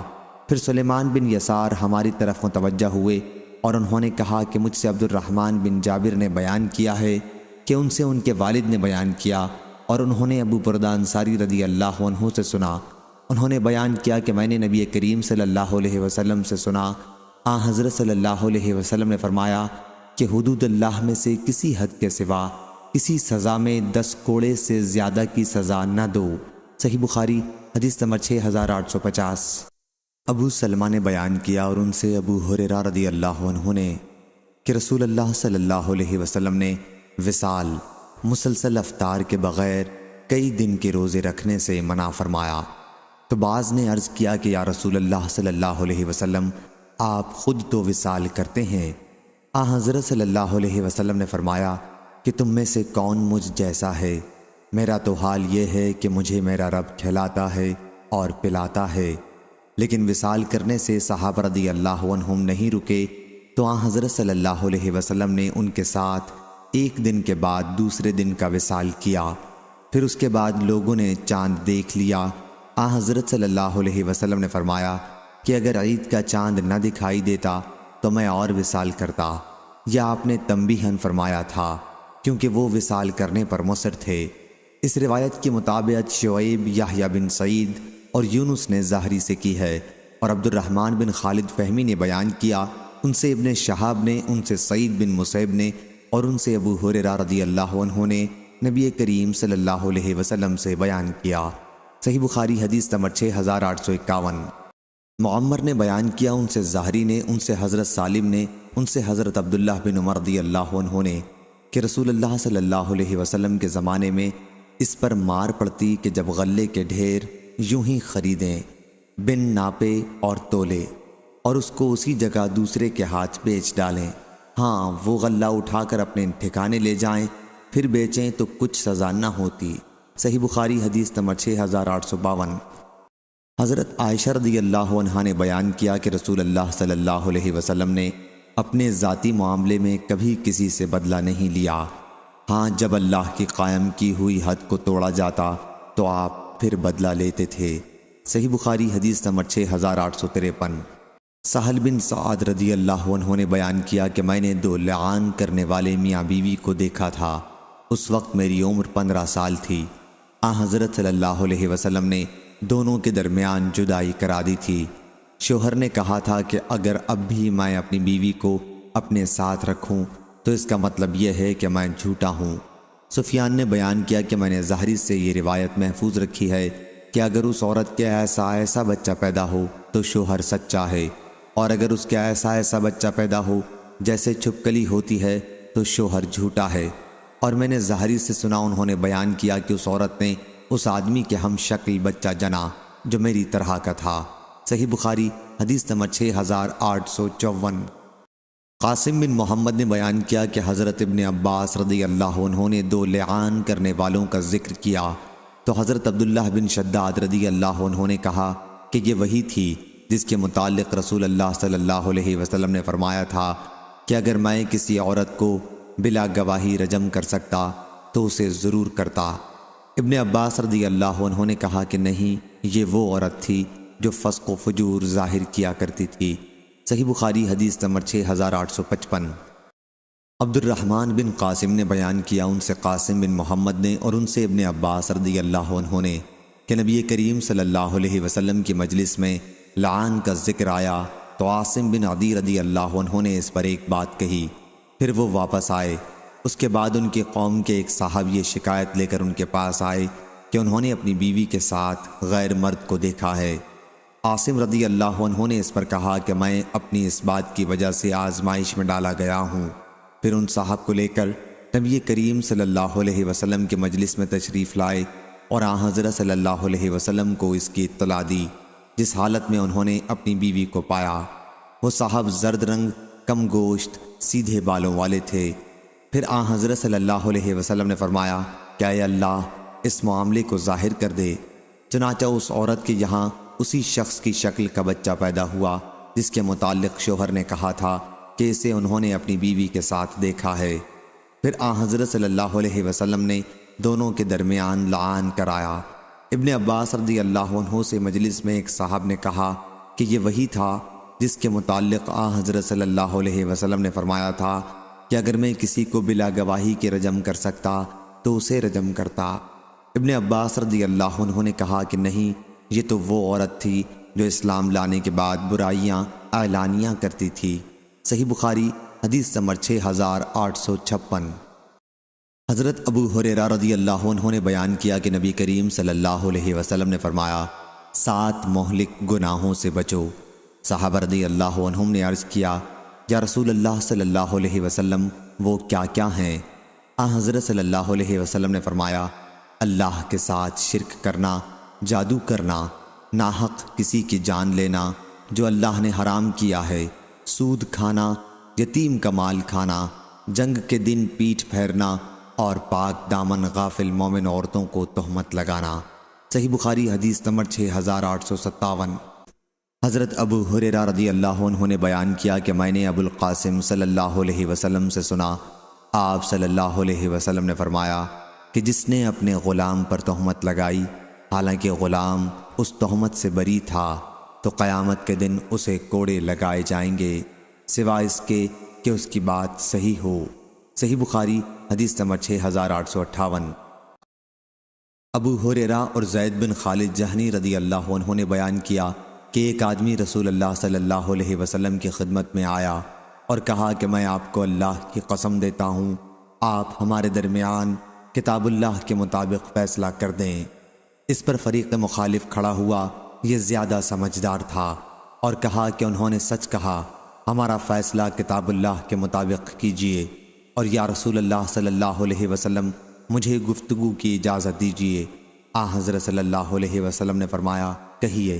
انہوں نے کہا کہ میرا لڑکا ان کے یہاں مزدوری کرتا تھا، پھر اس نے ان کی بیوی کے ساتھ زنا کر لیا، میں نے اس کے فدیے میں 100 بکریاں اور 1 خادم دیا۔ پھر میں نے اہل علم سے پوچھا تو انہوں نے مجھے بتایا کہ میرے بیٹے کو 100 کوڑے اور 1 سال جلا وطنی کی سزا ملنی چاہیے اور اس کی بیوی کو رجم کیا جائے گا۔ حضرت صلی اللہ علیہ وسلم نے فرمایا، اس ذات کی قسم جس کے ہاتھ میں میری جان ہے، میں تمہارا فیصلہ کتاب اللہ کے مطابق ہی کروں گا۔ 100 بکریاں اور خادم تمہیں واپس ملیں گے، اور تمہارے بیٹے کو 100 کوڑے اور 1 سال جلا وطنی کی سزا دی جائے گی۔ اور اے انیس رضی اللہ عنہ، اس کی عورت کے پاس صبح جانا اور اس سے پوچھنا، اگر وہ زنا کا اقرار کر لے تو اسے رجم کرنا۔ اس عورت نے اقرار کر لیا اور وہ رجم کر دی گئی۔ صحیح بخاری حدیث نمبر 6859، 6860۔ حضرت عبداللہ بن مسعود رضی اللہ عنہ نے بیان کیا کہ ایک صاحب یعنی خدا آپ نے کہا، یا رسول اللہ صلی اللہ علیہ وسلم، اللہ کے نزدیک کون سا گناہ سب سے بڑا ہے؟ حضرت صلی اللہ علیہ وسلم نے فرمایا، یہ کہ تم اللہ کا کسی کو شریک ٹھہراؤ جبکہ اس نے تمہیں پیدا کیا ہے۔ پوچھا پھر کون؟ حضرت صلی اللہ علیہ وسلم نے فرمایا، پھر یہ کہ تم اپنے لڑکے کو اس ڈر سے مار ڈالو کہ وہ تمہارے ساتھ کھانا کھائے گا۔ پوچھا پھر کون؟ فرمایا، پھر یہ کہ تم اپنے پڑوسی کی بیوی سے زنا کرو۔ پھر اللہ تعالیٰ نے اس کی تصدیق میں یہ آیت نازل کی، اور وہ لوگ جو اللہ کے ساتھ کسی دوسرے معبود کو نہیں پکارتے اور نہ کسی ایسے انسان کی ناحق جان لیتے ہیں جسے اللہ نے حرام کیا ہے، اور نہ زنا کرتے ہیں، اور جو کوئی ایسا کرے گا، آخر آیت تک۔ صحیح بخاری حدیث نمبر 6861۔ ابن عمر رضی اللہ عنہ نے بیان کیا کہ رسول اللہ صلی اللہ علیہ وسلم نے فرمایا، مومن اس وقت تک اپنے دین کے بارے میں برابر کشادہ رہتا ہے، اسے ہر وقت مغفرت کی امید رہتی ہے، جب تک ناحق خون نہ کرے۔ جہاں ناحق کیا تو مغفرت کا دروازہ تنگ ہو جاتا ہے۔ صحیح بخاری حدیث نمبر 6862۔ اسحاق بن سعید نے بیان کیا، انہوں نے کہا، میں نے اپنے والد سے سنا، وہ حضرت عبداللہ بن عمر رضی اللہ عنہ سے بیان کرتے تھے کہ ہلاکت کا بھنور جس میں گرنے کے بعد پھر نکلنے کی امید نہیں ہے، وہ ناحق خون کرنا ہے جس کو اللہ تعالیٰ نے حرام کیا ہے۔ صحیح بخاری حدیث نمبر 6863۔ عبداللہ رضی اللہ عنہ نے بیان کیا کہ نبی کریم صلی اللہ علیہ وسلم نے فرمایا، سب سے پہلے قیامت کے دن لوگوں کے درمیان خون خرابے کے فیصلے جات کیے جائیں گے۔ صحیح بخاری حدیث نمبر 6864۔ مقداد بن عمر الکندی رضی اللہ عنہ نے بیان کیا، وہ بدر کی لڑائی میں نبی کریم صلی اللہ علیہ وسلم کے ساتھ تھے۔ کیا آپ نے پوچھا، یا رسول اللہ صلی اللہ علیہ وسلم، اگر جنگ کے دوران میری کسی کافر سے مٹ بھیڑ ہو جائے اور ہم ایک دوسرے کو قتل کرنے کی کوشش کرنے لگیں، پھر وہ میرے ہاتھ پر اپنی تلوار مار کر اسے کاٹ دے، اور اس کے بعد کسی درخت کی آڑ لے کر کہے کہ میں اللہ پر ایمان لایا، تو کیا میں اسے اس کے اس اقرار کے بعد قتل کر سکتا ہوں؟ حضرت صلی اللہ علیہ وسلم نے فرمایا کہ اسے قتل نہ کرنا۔ انہوں نے عرض کیا، یا رسول اللہ صلی اللہ علیہ وسلم، اس نے تو میرا ہاتھ بھی کاٹ ڈالا، اور یہ اقرار اس وقت کیا جب اسے یقین ہو گیا کہ اب میں اسے قتل ہی کر دوں گا۔ حضرت صلی اللہ علیہ وسلم نے فرمایا، اسے قتل نہ کرنا، کیونکہ اگر تم نے اسے اسلام لانے کے بعد قتل کر دیا تو وہ تمہارے مرتبے میں ہوگا جو تمہارا اسے قتل سے پہلے تھا، یعنی معصوم معلوم الدم، اور تم اس کے مرتبے میں ہوگے جو اس کا اس کلمے کے اقرار سے پہلے تھا جو اس نے اب کیا ہے، یعنی ظالم مباح الدم۔ صحیح بخاری حدیث نمبر 6865۔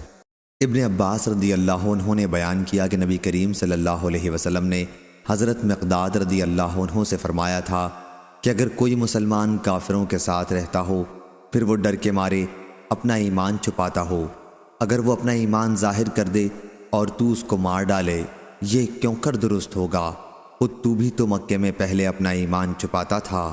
صحیح بخاری حدیث نمبر 6866۔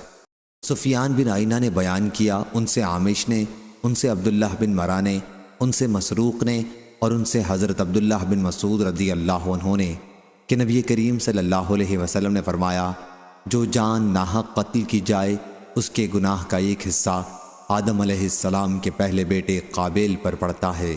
صحیح بخاری حدیث نمبر 6867۔ واقد بن عبداللہ نے خبر دی، انہوں نے کہا، مجھ کو میرے والد نے، اور انہوں نے عبداللہ بن عمر رضی اللہ عنہ سے بیان کیا کہ نبی کریم صلی اللہ علیہ وسلم نے فرمایا، میرے بعد کافر نہ بن جانا کہ تم میں سے بعض کی گردن مارنے لگ جائیں۔ صحیح بخاری حدیث نمبر 6868۔ جریر بن عبداللہ بجلی رضی اللہ عنہ نے بیان کیا کہ نبی کریم صلی اللہ علیہ وسلم نے حجۃ الوداع کے دن فرمایا، لوگوں کو خاموش کرا دو۔ پھر فرمایا، تم میرے بعد کافر نہ بن جانا کہ تم میں سے بعض کی گردن مارنے لگے۔ اس حدیث کی روایت ابو بکرہ اور ابن عباس رضی اللہ عنہ نے نبی کریم صلی اللہ علیہ وسلم سے کی ہے۔ صحیح بخاری حدیث نمبر 6869۔ عبداللہ بن عمر رضی اللہ عنہ نے بیان کیا کہ نبی کریم صلی اللہ علیہ وسلم نے فرمایا، کبیرہ گناہ اللہ کے ساتھ کسی کو شریک ٹھہرانا، والدین کی نافرمانی کرنا، یا فرمایا کہ ناحق دوسرے کا مال لینے کے لیے جھوٹی قسم کھانا ہے۔ شک شعبہ کو تھا اور معاذ نے بیان کیا، ان سے شعبہ نے بیان کیا، کہا کہ کبیرہ گناہ اللہ کے ساتھ کسی کو شریک ٹھہرانا، کسی کا مال ناحق لینے کے لیے جھوٹی قسم کھانا اور والدین کی نافرمانی کرنا، یا کہا کہ کسی کی جان لینا۔ صحیح بخاری حدیث نمبر 6870۔ عبیداللہ بن ابی بکر نے بیان کیا، انہوں نے حضرت انس بن مالک رضی اللہ عنہ سے سنا کہ نبی کریم صلی اللہ علیہ وسلم نے فرمایا، گناہ کبیرہ دوسری سند۔ اور ہم سے عمروں نے بیان کیا جو مرزوق کے بیٹے ہیں، کہا ہم سے شعبہ نے بیان کیا، ان سے ابو بکر نے، اور ان سے حضرت انس بن مالک رضی اللہ عنہ نے بیان کیا کہ نبی کریم صلی اللہ علیہ وسلم نے فرمایا، سب سے بڑا گناہ اللہ کے ساتھ کسی کو شریک ٹھہرانا، کسی کی ناحق جان لینا، والدین کی نافرمانی کرنا اور جھوٹ بولنا ہے، یا فرمایا کہ جھوٹی گواہی دینا۔ صحیح بخاری حدیث نمبر 6871۔ ابو ظبیان نے بیان کیا، کہا کہ میں نے اسامہ بن زید بن حارثہ رضی اللہ عنہ سے سنا، انہوں نے بیان کرتے ہوئے کہا کہ ہمیں رسول اللہ صلی اللہ علیہ وسلم نے قبیلہ جہینہ کی ایک شاخ کی طرف مہم پر بھیجا۔ بیان کیا کہ پھر ہم نے ان لوگوں کو صبح کے وقت جا لیا اور انہیں شکست دے دی۔ راوی نے بیان کیا کہ میں اور قبیلہ انصار کے ایک صاحب قبیلہ جہینیہ کے ایک شخص تک پہنچے، اور جب ہم نے اسے گھیر لیا تو اس نے کہا کہ لا الہ الا اللہ۔ انصاری صحابی نے تو یہ سنتے ہی ہاتھ روک لیا، لیکن میں نے اپنے نیزے سے اسے قتل کر دیا۔ راوی نے بیان کیا کہ جب ہم واپس آئے تو اس واقعے کی خبر نبی کریم صلی اللہ علیہ وسلم کو ملی۔ بیان کیا کہ پھر حضرت صلی اللہ علیہ وسلم نے مجھ سے فرمایا، اسامہ کیا تم نے کلمہ لا الہ الا اللہ کا اقرار کرنے کے بعد اسے قتل کر ڈالا؟ اور میں نے عرض کیا، یا رسول اللہ صلی اللہ علیہ وسلم، اس نے صرف جان بچانے کے لیے اس کا اقرار کیا تھا۔ حضرت صلی اللہ علیہ وسلم نے پھر فرمایا، تم نے اسے لا الہ الا اللہ کا اقرار کرنے کے بعد قتل کر ڈالا۔ بیان کیا کہ حضرت صلی اللہ علیہ وسلم اس جملے کو اتنی دفعہ دہراتے رہے کہ میرے دل میں یہ خواہش پیدا ہو گئی کہ کاش میں اس سے پہلے مسلمان نہ ہوا ہوتا۔ صحیح بخاری حدیث نمبر 6872۔ عبادہ بن صامت رضی اللہ عنہ نے بیان کیا کہ میں ان نقیبوں میں سے تھا جنہوں نے منی میں لیلۃ العقبہ کے موقع پر رسول اللہ صلی اللہ علیہ وسلم سے بیعت کی تھی۔ ہم نے اس کی بیعت عہد کی تھی کہ ہم اللہ کے ساتھ کسی کو شریک نہیں ٹھہرائیں گے، ہم چوری نہیں کریں گے، زنا نہیں کریں گے، کسی کی ناحق جان نہیں لیں گے جو اللہ نے حرام کی ہے، ہم لوٹ مار نہیں کریں گے، اور آپ صلی اللہ علیہ وسلم کی نافرمانی نہیں کریں گے، اور یہ کہ اگر ہم نے اس پر عمل کیا تو ہمیں جنت ملے گی، اور اگر ہم نے ان میں سے کسی طرح کا گناہ کیا تو اس کا فیصلہ اللہ تبارک و تعالیٰ کے یہاں ہوگا۔ صحیح بخاری حدیث نمبر 6873۔ نافع نے بیان کیا اور ان سے عبداللہ بن عمر رضی اللہ عنہ نے کہ نبی کریم صلی اللہ علیہ وسلم نے فرمایا، جس نے ہم پر ہتھیار اٹھایا وہ ہم میں سے نہیں ہے۔ حضرت ابو موسیٰ رضی اللہ عنہ نے بھی نبی کریم صلی اللہ علیہ وسلم سے یہ حدیث روایت کی ہے۔ صحیح بخاری حدیث نمبر 6874۔ عبد الرحمن بن مبارک نے بیان کیا، کہا ہم سے حماد بن زید نے، کہا ہم سے ایوب اور یونس نے، ان سے امام حسن بصری نے، ان سے احنف بن قیس نے کہ میں ان صاحب علی رضی اللہ عنہ بن ابی طالب کی جنگ جمل میں مدد کے لیے تیار تھا کہ ابو بکر رضی اللہ عنہ سے میری ملاقات ہوئی۔ انہوں نے پوچھا کہاں کا ارادہ ہے؟ میں نے کہا کہ ان صاحب کی مدد کے لیے جانا چاہتا ہوں۔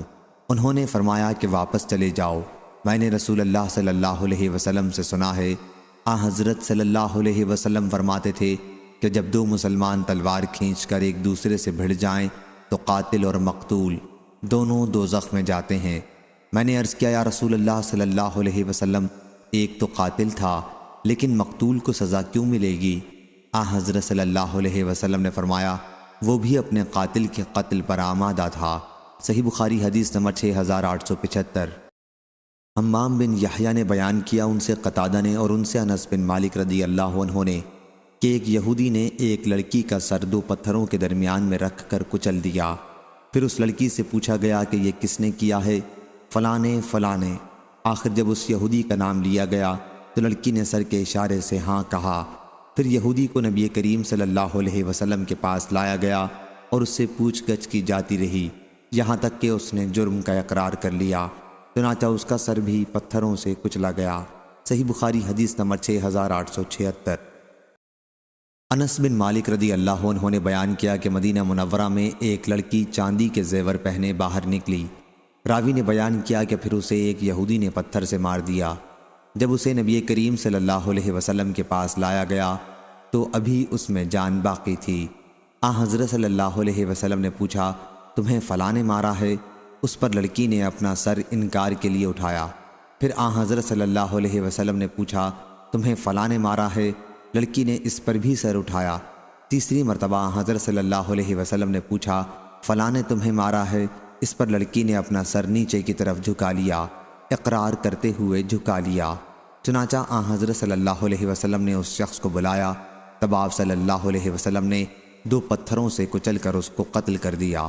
صحیح بخاری حدیث نمبر 6877۔ عبداللہ رضی اللہ عنہ نے بیان کیا کہ رسول اللہ صلی اللہ علیہ وسلم نے فرمایا کسی مسلمان کا خون جو کلمہ لا الہ الا اللہ محمد رسول اللہ صلی اللہ علیہ وسلم کا ماننے والا ہو حلال نہیں ہے، البتہ 3 صورتوں میں جائز ہے: جان کے بدلے جان لینے والا، شادی شدہ ہو کر زنا کرنے والا، اور اسلام سے نکل جانے والا مرتد، جماعت کو چھوڑ دینے والا۔ صحیح بخاری حدیث نمبر 6878۔ حضرت انس رضی اللہ عنہ نے بیان کیا کہ ایک یہودی نے ایک لڑکی کو اس کے چاندی کے زیور کے لالچ میں مار ڈالا تھا۔ اس نے لڑکی کو پتھر سے مارا۔ پھر لڑکی نبی کریم صلی اللہ علیہ وسلم کے پاس لائی گئی تو اس کے جسم میں جان باقی تھی۔ حضرت صلی اللہ علیہ وسلم نے پوچھا کیا تمہیں فلاں نے مارا ہے؟ اس نے سر کے اشارے سے انکار کیا۔ حضرت صلی اللہ علیہ وسلم نے دوبارہ پوچھا کیا تمہیں فلاں نے مارا ہے؟ اس مرتبہ بھی اس نے سر کے اشارے سے انکار کیا۔ حضرت صلی اللہ علیہ وسلم نے جب تیسری مرتبہ پوچھا تو اس نے سر کے اشارے سے اقرار کیا۔ چنانچہ حضرت صلی اللہ علیہ وسلم نے یہودی کو 2 پتھروں میں کچل کر قتل کر دیا۔ صحیح بخاری حدیث نمبر 6879۔ ابو نعیم نے بیان کیا، کہا ہم سے شیبان نحوی نے، ان سے یحییٰ نے، ان سے ابو سلمہ نے اور ان سے ابو ہریرہ رضی اللہ عنہ نے کہ قبیلہ خزاعہ کے لوگوں نے ایک آدمی کو قتل کر دیا تھا۔ اور عبداللہ بن رجا نے کہا، ان سے حرب بن شداد نے، ان سے یحییٰ بن ابی کثیر نے، ان سے ابو سلمہ بن عبد الرحمن نے بیان کیا اور ان سے ابو ہریرہ رضی اللہ عنہ نے بیان کیا کہ فتح مکہ کے موقع پر قبیلہ خزاعہ نے بنی لیس کے ایک شخص ابن اثوق کو اپنے جاہلیت کے مقتول کے بدلے میں قتل کر دیا تھا۔ اس پر رسول اللہ صلی اللہ علیہ وسلم کھڑے ہوئے اور فرمایا اللہ تعالیٰ نے مکہ مکرمہ سے ہاتھیوں کے شاہ یمن ابرہہ کے لشکر کو روک دیا تھا، لیکن اس نے اپنے رسول صلی اللہ علیہ وسلم اور مومنوں کو اس پر غلبہ دیا۔ ہاں یہ مجھ سے پہلے کسی کے لیے حلال نہیں ہوا تھا اور نہ میرے بعد کسی کے لیے حلال ہوگا، اور میرے لیے بھی دن کو صرف 1 ساعت کے لیے۔ اب اس وقت سے اس کی حرمت پھر قائم ہو گئی۔ سن لو، اس کا کانٹا نہ اکھاڑا جائے، اس کا درخت نہ تراشا جائے، اور سوائے اس کے جو اعلان کرنے کا ارادہ رکھتا ہے کوئی بھی یہاں کی گری ہوئی چیز نہ اٹھائے۔ اور دیکھو، جس کا کوئی عزیز قتل کر دیا جائے تو اسے 2 باتوں میں اختیار ہے، یا اسے اس کا خون بہا دیا جائے یا قصاص دیا جائے۔ یہ واز سن کر اس پر ایک یمنی صاحب ابو شاہ نامی کھڑے ہوئے اور کہا یا رسول اللہ صلی اللہ علیہ وسلم، اس واز کو میرے لیے لکھوا دیجئے۔ حضرت صلی اللہ علیہ وسلم نے فرمایا یہ واز ابو شاہ کے لیے لکھ دو۔ اس کے بعد قریش کے ایک صاحب عباس رضی اللہ عنہ کھڑے ہوئے اور کہا یا رسول اللہ صلی اللہ علیہ وسلم، ازخر گھاس کی اجازت فرما دیجئے، کیونکہ ہم اسے اپنے گھروں میں اور اپنی قبروں میں بچھاتے ہیں۔ چنانچہ حضرت صلی اللہ علیہ وسلم نے ازخر گھاس اکھاڑنے کی اجازت دے دی۔ صحیح بخاری حدیث نمبر 6880۔ حضرت عبداللہ بن عباس رضی اللہ عنہ نے بیان کیا کہ بنی اسرائیل میں صرف قصاص کا رواج تھا، دیت کی صورت نہیں تھی۔ پھر اس امت کے لیے یہ حکم نازل ہوا کہ کتب علیکم القصاص فی القتل، سورہ بقرہ۔ ابن عباس رضی اللہ عنہ نے کہا فمن عفی لہ سے یہی مراد ہے کہ مقتول کے وارث قتل عمد میں دیت پر راضی ہو جائیں، اور اتباع بالمعروف سے یہ مراد ہے کہ مقتول کے وارث دستور کے موافق قتل سے دیت کا تقاضا کریں۔ وَيُؤَدِّيَ بِإِحْسَان سے یہ مراد ہے کہ قاتل اچھی طرح خوش دلی سے دیت ادا کرے۔ صحیح بخاری حدیث نمبر 6881۔ ابن عباس رضی اللہ عنہ نے بیان کیا کہ اللہ تعالیٰ کے نزدیک لوگوں مسلمانوں میں سب سے زیادہ مبغوض 3 طرح کے لوگ ہیں: حرم میں زیادتی کرنے والا، دوسرا جو اسلام میں جاہلیت کی رسموں پر چلنے کا خواہش مند ہو، تیسرے وہ شخص جو کسی آدمی کا ناحق خون کرنے کے لیے اس کے پیچھے لگے۔ صحیح بخاری حدیث نمبر 6882۔ علی بن مسہر نے بیان کیا ان سے ہشام بن عروہ نے، ان سے ان کے والد نے، اور ان سے حضرت عائشہ رضی اللہ عنہا نے کہ مشرکین نے احد کی لڑائی میں پہلے شکست کھائی تھی۔ دوسری سند امام بخاری نے کہا مجھ سے محمد بن حرب نے بیان کیا، ان سے ابو مروان یحییٰ بن ابی زکریا واسطی نے بیان کیا، ان سے ہشام نے، ان سے عروہ نے، اور ان سے حضرت عائشہ رضی اللہ عنہا نے بیان کیا کہ ابلیس احد کی لڑائی میں لوگوں میں چیخا، اے اللہ کے بندو اپنے پیچھے والوں سے، مگر یہ سنتے ہی آگے کے مسلمان پیچھے کی طرف پلٹ پڑے، یہاں تک کہ مسلمانوں نے غلطی میں حذیفہ رضی اللہ عنہ کے والد حضرت یمان رضی اللہ عنہ کو قتل کر دیا۔ اس پر حذیفہ رضی اللہ عنہ نے کہا کہ یہ میرے والد ہیں، میرے والد، لیکن انہیں قتل ہی کر ڈالا۔ پھر حذیفہ رضی اللہ عنہ نے کہا اللہ تمہاری مغفرت کرے۔ بیان کیا کہ مشرکین میں کی ایک جماعت میدان سے بھاگ کر طائف تک پہنچ گئی تھی۔ صحیح بخاری حدیث نمبر 6883۔ انس بن مالک رضی اللہ عنہ نے بیان کیا کہ ایک یہودی نے ایک لڑکی کا سر 2 پتھروں کے درمیان میں لے کر کچل دیا تھا۔ اس لڑکی سے پوچھا گیا کہ یہ تمہارے ساتھ کس نے کیا؟ کیا فلاں نے کیا ہے؟ فلاں نے کیا ہے؟ آخر جب اس یہودی کا نام لیا گیا تو اس نے اپنے سر کے اشارے سے ہاں کہا۔ پھر یہودی لایا گیا اور اس نے اقرار کر لیا۔ چنانچہ نبی کریم صلی اللہ علیہ وسلم کے حکم سے اس کا بھی سر پتھر سے کچل دیا گیا۔ حمام نے 2 پتھروں کا ذکر کیا ہے۔ صحیح بخاری حدیث نمبر 6884۔ سعید نے بیان کیا ان سے قتادہ نے اور ان سے انس بن مالک رضی اللہ عنہ نے کہ نبی کریم صلی اللہ علیہ وسلم نے ایک یہودی کو ایک لڑکی کے بدلے میں قتل کرا دیا تھا۔ یہودی نے اس لڑکی کو چاندی کے زیورات کے لالچ میں قتل کر دیا تھا۔ صحیح بخاری حدیث نمبر 6885۔ حضرت عائشہ رضی اللہ عنہا نے بیان کیا کہ نبی کریم صلی اللہ علیہ وسلم کے منہ میں مرض الوفات کے موقع پر آپ صلی اللہ علیہ وسلم کی مرضی کے خلاف ہم نے دوا ڈالی۔ حضرت صلی اللہ علیہ وسلم نے فرمایا کہ میرے حلق میں دوا نہ ڈالو، لیکن ہم نے سمجھا کہ مریض ہونے کی وجہ سے دوا پینے سے نفرت سے کر رہے ہیں، لیکن جب آپ کو ہوش ہوا تو فرمایا کہ تم جتنے لوگ گھر میں ہو سب کے حلق زبردستی دوا ڈالی جائے، سوائے حضرت عباس رضی اللہ عنہ کے کہ وہ اس وقت موجود نہیں تھے۔ صحیح بخاری حدیث نمبر 6886۔ اعرج نے بیان کیا انہوں نے حضرت ابو ہریرہ رضی اللہ عنہ سے سنا، بیان کیا کہ انہوں نے رسول اللہ صلی اللہ علیہ وسلم سے سنا، حضرت صلی اللہ علیہ وسلم نے فرمایا کہ ہم آخری امت ہیں لیکن قیامت کے دن سب سے آگے رہنے والے ہیں۔ صحیح بخاری حدیث نمبر 6887۔ اور اسی اسناد کے ساتھ روایت ہے کہ حضرت صلی اللہ علیہ وسلم نے فرمایا اگر کوئی شخص تیرے گھر میں کسی سوراخ یا جنگلے وغیرہ سے تم سے اجازت لیے بغیر جھانک رہا ہو اور تم اسے کنکری مارو جس سے اس کی آنکھ پھوٹ جائے تو تم پر کوئی سزا نہیں ہے۔ صحیح بخاری حدیث نمبر 6888۔ یحییٰ نے بیان کیا ان سے حمید نے کہ ایک صاحب نبی کریم صلی اللہ علیہ وسلم کے گھر میں جھانک رہے تھے تو حضرت صلی اللہ علیہ وسلم نے ان کی طرف تیر کا پھل بڑھایا تھا۔ میں نے پوچھا کہ یہ حدیث تم سے کس نے بیان کی ہے تو انہوں نے بیان کیا حضرت انس بن مالک رضی اللہ عنہ نے۔ صحیح بخاری حدیث نمبر 6889۔ حضرت عائشہ رضی اللہ عنہا نے بیان کیا کہ احد کی لڑائی میں مشرکین کو پہلے شکست ہو گئی تھی لیکن ابلیس نے چلا کر کہا، اے اللہ کے بندو، پیچھے کی طرف والوں سے بچو۔ چنانچہ آگے کے لوگ پلٹ پڑے اور آگے والے پیچھے والوں سے جو مسلمان ہی تھے بھڑ گئے۔ اچانک حذیفہ رضی اللہ عنہ نے دیکھا تو ان کے والد یمان رضی اللہ عنہ تھے۔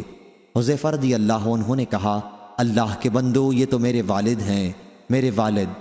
بیان کیا کہ اللہ کی قسم مسلمان انہیں قتل کر کے ہی ہٹے۔ اس پر حذیفہ رضی اللہ عنہ نے کہا، اللہ تمہاری مغفرت کرے۔ عروہ نے بیان کیا کہ اس واقعے کا صدمہ حضرت حذیفہ رضی اللہ عنہ کو آخر وقت تک رہا۔ صحیح بخاری حدیث نمبر 6890۔ سلمہ رضی اللہ عنہ نے بیان کیا کہ ہم نبی کریم صلی اللہ علیہ وسلم کے ساتھ خیبر کی طرف نکلے۔ جماعت کے ایک صاحب نے کہا، عامر ہمیں اپنی حدیث سنائیے۔ انہوں نے حدیث خوانی شروع کی تو نبی کریم صلی اللہ علیہ وسلم نے پوچھا کہ کون صاحب گا گا کر اونٹوں کو ہانک رہے ہیں؟ لوگوں نے کہا کہ عامر رضی اللہ عنہ ہیں۔ حضرت صلی اللہ علیہ وسلم نے فرمایا، اللہ ان پر رحم کرے۔ صحابہ رضی اللہ عنہم نے عرض کیا، یا رسول اللہ صلی اللہ علیہ وسلم، آپ نے ہمیں عامر رضی اللہ عنہ سے فائدہ کیوں نہیں اٹھانے دیا؟ چنانچہ عامر رضی اللہ عنہ اسی رات کو اپنی ہی تلوار سے شہید ہو گئے۔ لوگوں نے کہا کہ ان کے اعمال برباد ہو گئے، انہوں نے خودکشی کر لی، کیونکہ ایک یہودی پر حملہ کرتے وقت خود اپنی تلوار سے زخمی ہو گئے تھے۔ جب میں واپس آیا اور میں نے دیکھا کہ لوگ آپس میں کہہ رہے ہیں کہ عامر رضی اللہ عنہ کے اعمال برباد ہو گئے، تو میں حضرت صلی اللہ علیہ وسلم کی خدمت میں حاضر ہوا اور عرض کیا، اے اللہ کے نبی صلی اللہ علیہ وسلم، آپ پر میرے ماں باپ فدا ہوں۔ یہ لوگ کہتے ہیں کہ عامر رضی اللہ عنہ کے سارے عمل برباد ہوئے۔ حضرت صلی اللہ علیہ وسلم نے فرمایا، جو شخص یہ کہتا ہے غلط کہتا ہے، عامر کو دوہرا اجر ملے گا۔ وہ اللہ کے راستے میں مشقت اٹھانے والے اور جہاد کرنے والے تھے، اور کس قتل کا اجر اس سے بڑھ کر ہوگا؟ صحیح بخاری حدیث نمبر 6891۔ قتادہ نے بیان کیا کہ میں نے زرارہ بن اوفا سے سنا، ان سے عمران بن حسین رضی اللہ عنہ نے، کہ ایک شخص نے ایک شخص کے ہاتھ میں دانت سے کاٹا تو اس نے اپنا ہاتھ کاٹنے والے کے منہ میں سے کھینچ لیا، جس سے اس کے آگے کے 2 دانت ٹوٹ گئے۔ پھر دونوں اپنا جھگڑا نبی کریم صلی اللہ علیہ وسلم کے پاس لائے تو حضرت صلی اللہ علیہ وسلم نے فرمایا کہ تم اپنے ہی بھائی کو اس طرح دانت سے کاٹتے ہو جیسے اونٹ کاٹتا ہے، تمہیں دیت نہیں ملے گی۔ صحیح بخاری حدیث نمبر 6892۔ ابو عاصم نے بیان کیا، ان سے ابن جریج نے، ان سے عطا نے، ان سے صفان بن یعلا نے اور ان سے ان کے والد نے کہا کہ میں ایک غزوے میں باہر تھا اور ایک شخص نے دانت سے کاٹ لیا تھا، جس کی وجہ سے اس کے آگے والے دانت ٹوٹ گئے تھے۔ پھر رسول اللہ صلی اللہ علیہ وسلم نے اس مقدمے کو باطل قرار دے کر اس کی دیت نہیں دلائی۔ صحیح بخاری حدیث نمبر 6893۔ حمید طویل نے بیان کیا، ان سے انس رضی اللہ عنہ نے، کہ نظر کی بیٹی نے ایک لڑکی کے منہ پر تمانچہ مارا تھا اور اس کے دانت ٹوٹ گئے تھے۔ لوگ نبی کریم صلی اللہ علیہ وسلم کے پاس مقدمہ لائے تو حضرت صلی اللہ علیہ وسلم نے قصاص کا حکم دیا۔ صحیح بخاری حدیث نمبر 6894۔ شعبہ نے بیان کیا، ان سے قتادہ نے، ان سے اکرمہ نے اور ان سے ابن عباس رضی اللہ عنہ نے، کہ نبی کریم صلی اللہ علیہ وسلم نے فرمایا، اور یہ برابر یعنی چھنگلیا اور انگوٹھا دیت میں برابر ہیں۔ صحیح بخاری حدیث نمبر 6895۔ ابن عباس رضی اللہ عنہ نے بیان کیا کہ میں نے نبی کریم صلی اللہ علیہ وسلم سے اسی طرح سنا۔ صحیح بخاری حدیث نمبر 6896۔ عائشہ رضی اللہ عنہا نے کہا، ہم نے نبی کریم صلی اللہ علیہ وسلم کے مرض میں آپ کے منہ میں زبردستی دوا ڈالی، حالانکہ حضرت صلی اللہ علیہ وسلم اشارہ کرتے رہے کہ دوا نہ ڈالی جائے، لیکن ہم نے سمجھا کہ مریض کو دوا سے جو نفرت ہوتی ہے اس کی وجہ سے حضرت صلی اللہ علیہ وسلم فرما رہے ہیں۔ پھر جب آپ صلی اللہ علیہ وسلم کو افاقہ ہوا تو فرمایا، میں نے تمہیں نہیں کہا تھا کہ دوا نہ ڈالو؟ بیان کیا کہ ہم نے عرض کیا، آپ نے دوا سے ناگواری کی وجہ سے ایسا کیا ہوگا۔ اس پر حضرت صلی اللہ علیہ وسلم نے فرمایا کہ تم میں سے ہر ایک کے منہ میں دوا ڈالی جائے اور میں دیکھتا رہوں گا، سوائے عباس رضی اللہ عنہ کے، کیونکہ وہ اس وقت وہاں موجود ہی نہ تھے۔ صحیح بخاری حدیث نمبر 6897۔ سعید بن عبید نے بیان کیا، ان سے بشیر بن یسار نے، وہ کہتے تھے کہ قبیلہ انصار کے ایک صاحب سہل بن ابی حتمہ نے انہیں خبر دی کہ ان کی قوم کے کچھ لوگ خیبر گئے اور اپنے اپنے کاموں کے لیے مختلف جگہوں میں الگ الگ گئے۔ پھر اپنے میں کے ایک شخص کو مقتول پایا۔ جنہیں وہ مقتول ملے تھے ان سے ان لوگوں نے کہا، ہمارے ساتھی کو تم نے قتل کیا ہے؟ انہوں نے کہا کہ نہ ہم نے قتل کیا اور نہ ہمیں قاتل کا پتہ معلوم ہے۔ پھر یہ لوگ نبی کریم صلی اللہ علیہ وسلم کے پاس گئے اور کہا، یا رسول اللہ صلی اللہ علیہ وسلم، ہم خیبر گئے اور پھر ہم نے وہاں اپنے ایک ساتھی کو مقتول پایا۔ حضرت صلی اللہ علیہ وسلم نے فرمایا کہ تم میں جو بڑا ہے وہ بات کرے۔ حضرت صلی اللہ علیہ وسلم نے فرمایا کہ قاتل کے خلاف گواہی لاؤ۔ انہوں نے کہا کہ ہمارے پاس کوئی گواہی نہیں ہے۔ حضرت صلی اللہ علیہ وسلم نے فرمایا کہ پھر یہ یہودی قسم کھائیں گے اور ان کی قسم پر فیصلہ ہوگا۔ انہوں نے کہا کہ یہودیوں کی قسموں کا کوئی اعتبار نہیں۔ حضرت صلی اللہ علیہ وسلم نے اسے پسند نہیں فرمایا کہ مقتول کا خون رائگاں جائے، چنانچہ آپ نے صدقے کے اونٹوں میں سے 100 اونٹ خود ہی دیت میں دیے۔ صحیح بخاری حدیث نمبر 6898۔ ابو قلابہ نے بیان کیا کہ عمر بن عبدالعزیز نے ایک دن دربار عام کیا اور سب کو اجازت دی۔ لوگ داخل ہوئے تو انہوں نے پوچھا، قسامہ کے بارے میں تمہارا کیا خیال ہے؟ کسی نے کہا کہ قسامہ کے ذریعے قصاص لینا حق ہے اور خلفاء نے اس کے ذریعے قصاص لیا ہے۔ اس پر انہوں نے مجھ سے پوچھا، ابو قلابہ تمہاری کیا رائے ہے؟ اور مجھے عوام کے ساتھ لا کھڑا کر دیا۔ میں نے عرض کیا، امیر المومنین، آپ کے پاس عرب کے سردار اور شریف لوگ رہتے ہیں، آپ کی کیا رائے ہوگی اگر ان میں سے 50 آدمی کسی دمشق کے شادی شدہ شخص کے بارے میں زنا کی گواہی دیں جبکہ ان لوگوں نے اس شخص کو دیکھا بھی نہ ہو؟ کیا آپ ان کی گواہی پر اس شخص کو رجم کر دیں گے؟ امیر المومنین نے فرمایا کہ نہیں۔ پھر میں نے کہا، آپ کا کیا خیال ہے اگر انہی اشراف عرب میں 50 افراد حمس کے کسی شخص کے متعلق چوری کی گواہی دے دیں، اس کو بغیر دیکھے، تو کیا آپ اس کا ہاتھ کاٹ دیں گے؟ فرمایا کہ نہیں۔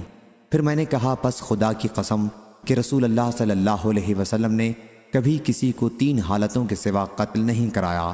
ایک وہ شخص جس نے کسی کو ظلماً قتل کیا ہو، اس کے بدلے میں قتل کیا گیا ہو۔ دوسرا وہ شخص جس نے شادی کے بعد زنا کیا ہو۔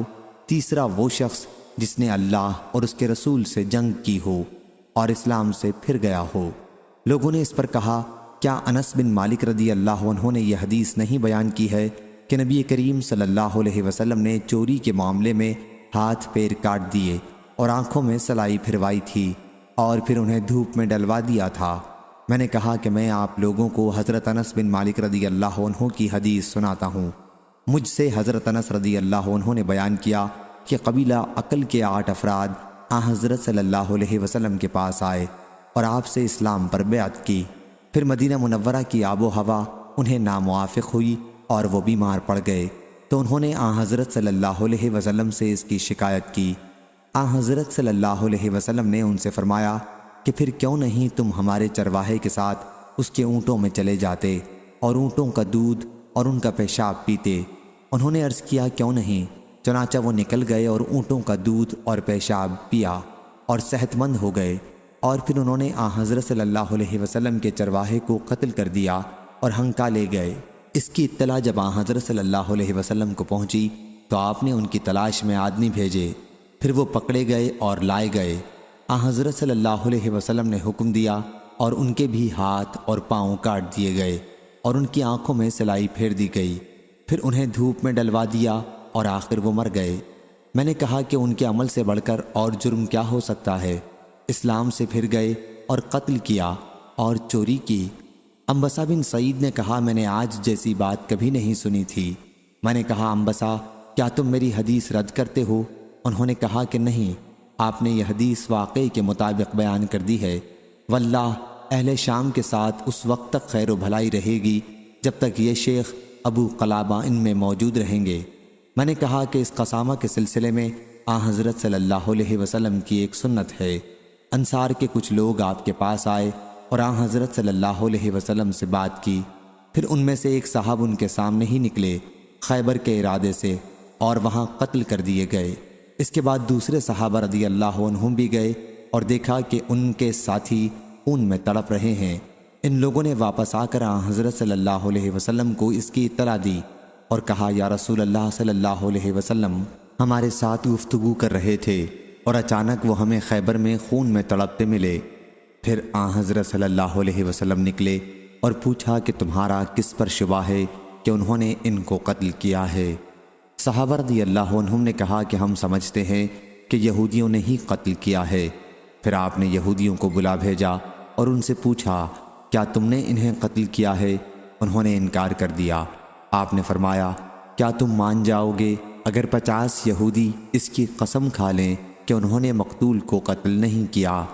صحابہ رضی اللہ عنہم نے عرض کیا یہ لوگ ذرا بھی پرواہ نہیں کریں گے کہ ہم سب کو قتل کرنے کے بعد پھر قسم کھا لیں کہ قتل انہوں نے نہیں کیا ہے۔ حضرت صلی اللہ علیہ وسلم نے فرمایا تو پھر تم میں سے 50 آدمی قسم کھا لیں اور خون بہا کے مستحق ہو جائیں۔ صحابہ رضی اللہ عنہم نے عرض کیا ہم بھی قسم کھانے کے لیے تیار نہیں ہیں۔ چنانچہ حضرت صلی اللہ علیہ وسلم نے انہیں اپنے پاس سے خون بہا دیا۔ ابو قلابہ نے کہا کہ میں نے کہا زمانہ جاہلیت میں قبیلہ ہذیل کے لوگوں نے اپنے ایک آدمی کو اپنے میں سے نکال دیا تھا۔ پھر وہ شخص بطحا میں یمن کے ایک شخص کے گھر رات کو آیا۔ اتنے میں ان سے کوئی شخص بیدار ہو گیا اور اس نے اس پر تلوار سے حملہ کر کے قتل کر دیا۔ اس کے بعد ہذیل کے لوگ آئے اور انہوں نے یمنی کو جس نے قتل کیا تھا پکڑ کر حضرت عمر رضی اللہ عنہ کے پاس لے گئے حج کے زمانے میں اور کہا کہ اس نے ہمارے آدمی کو قتل کر دیا ہے۔ یمنی نے کہا کہ انہوں نے اسے اپنی برادری سے نکال دیا تھا۔ حضرت عمر رضی اللہ عنہ نے فرمایا کہ اب ہذیل کے 50 آدمی اس کی قسم کھائیں کہ انہوں نے اسے نکالا نہیں تھا۔ بیان کیا کہ پھر ان میں سے 49 آدمیوں نے قسم کھائی۔ پھر انہی کے قبیلے کا ایک شخص شام سے آیا تو انہوں نے اس سے بھی مطالبہ کیا کہ وہ قسم کھائے، لیکن اس نے اپنی قسم کے بدلے میں 1000 درہم دے کر اپنا پیچھا قسم سے چھڑا لیا۔ ہذلیوں نے اس کی جگہ ایک دوسرے آدمی کو تیار کر لیا۔ پھر وہ مقتول کے بھائی کے پاس گیا اور اپنا ہاتھ اس کے ہاتھ سے ملایا۔ انہوں نے بیان کیا کہ پھر ہم 50 جنہوں نے قسم کھائی تھی روانہ ہوئے۔ جب مقام نخلا پر پہنچے تو بارش نے انہیں آ لیا۔ سب لوگ پہاڑ کے ایک غار میں گھس گئے اور غار ان 50 کے اوپر گر پڑا جنہوں نے قسم کھائی تھی، اور سب کے سب مر گئے، البتہ دونوں ہاتھ ملانے والے بچ گئے۔ لیکن ان کے پیچھے ایک پتھر لڑھک کر گرا اور اس سے مقتول کے بھائی کی ٹانگ ٹوٹ گئی۔ اس کے بعد وہ 1 سال اور زندہ رہا، پھر مر گیا۔ میں نے کہا کہ عبد الملک بن مروان نے قسامہ پر ایک شخص سے قصاص لی تھی، پھر اسے اپنے کیے پر ندامت ہوئی اور اس نے ان 50 کے متعلق جنہوں نے قسم کھائی تھی حکم دیا اور ان کے نام رجسٹر سے کاٹ دیے گئے۔ پھر انہوں نے شام بھیج دیا۔ صحیح بخاری حدیث نمبر 6899۔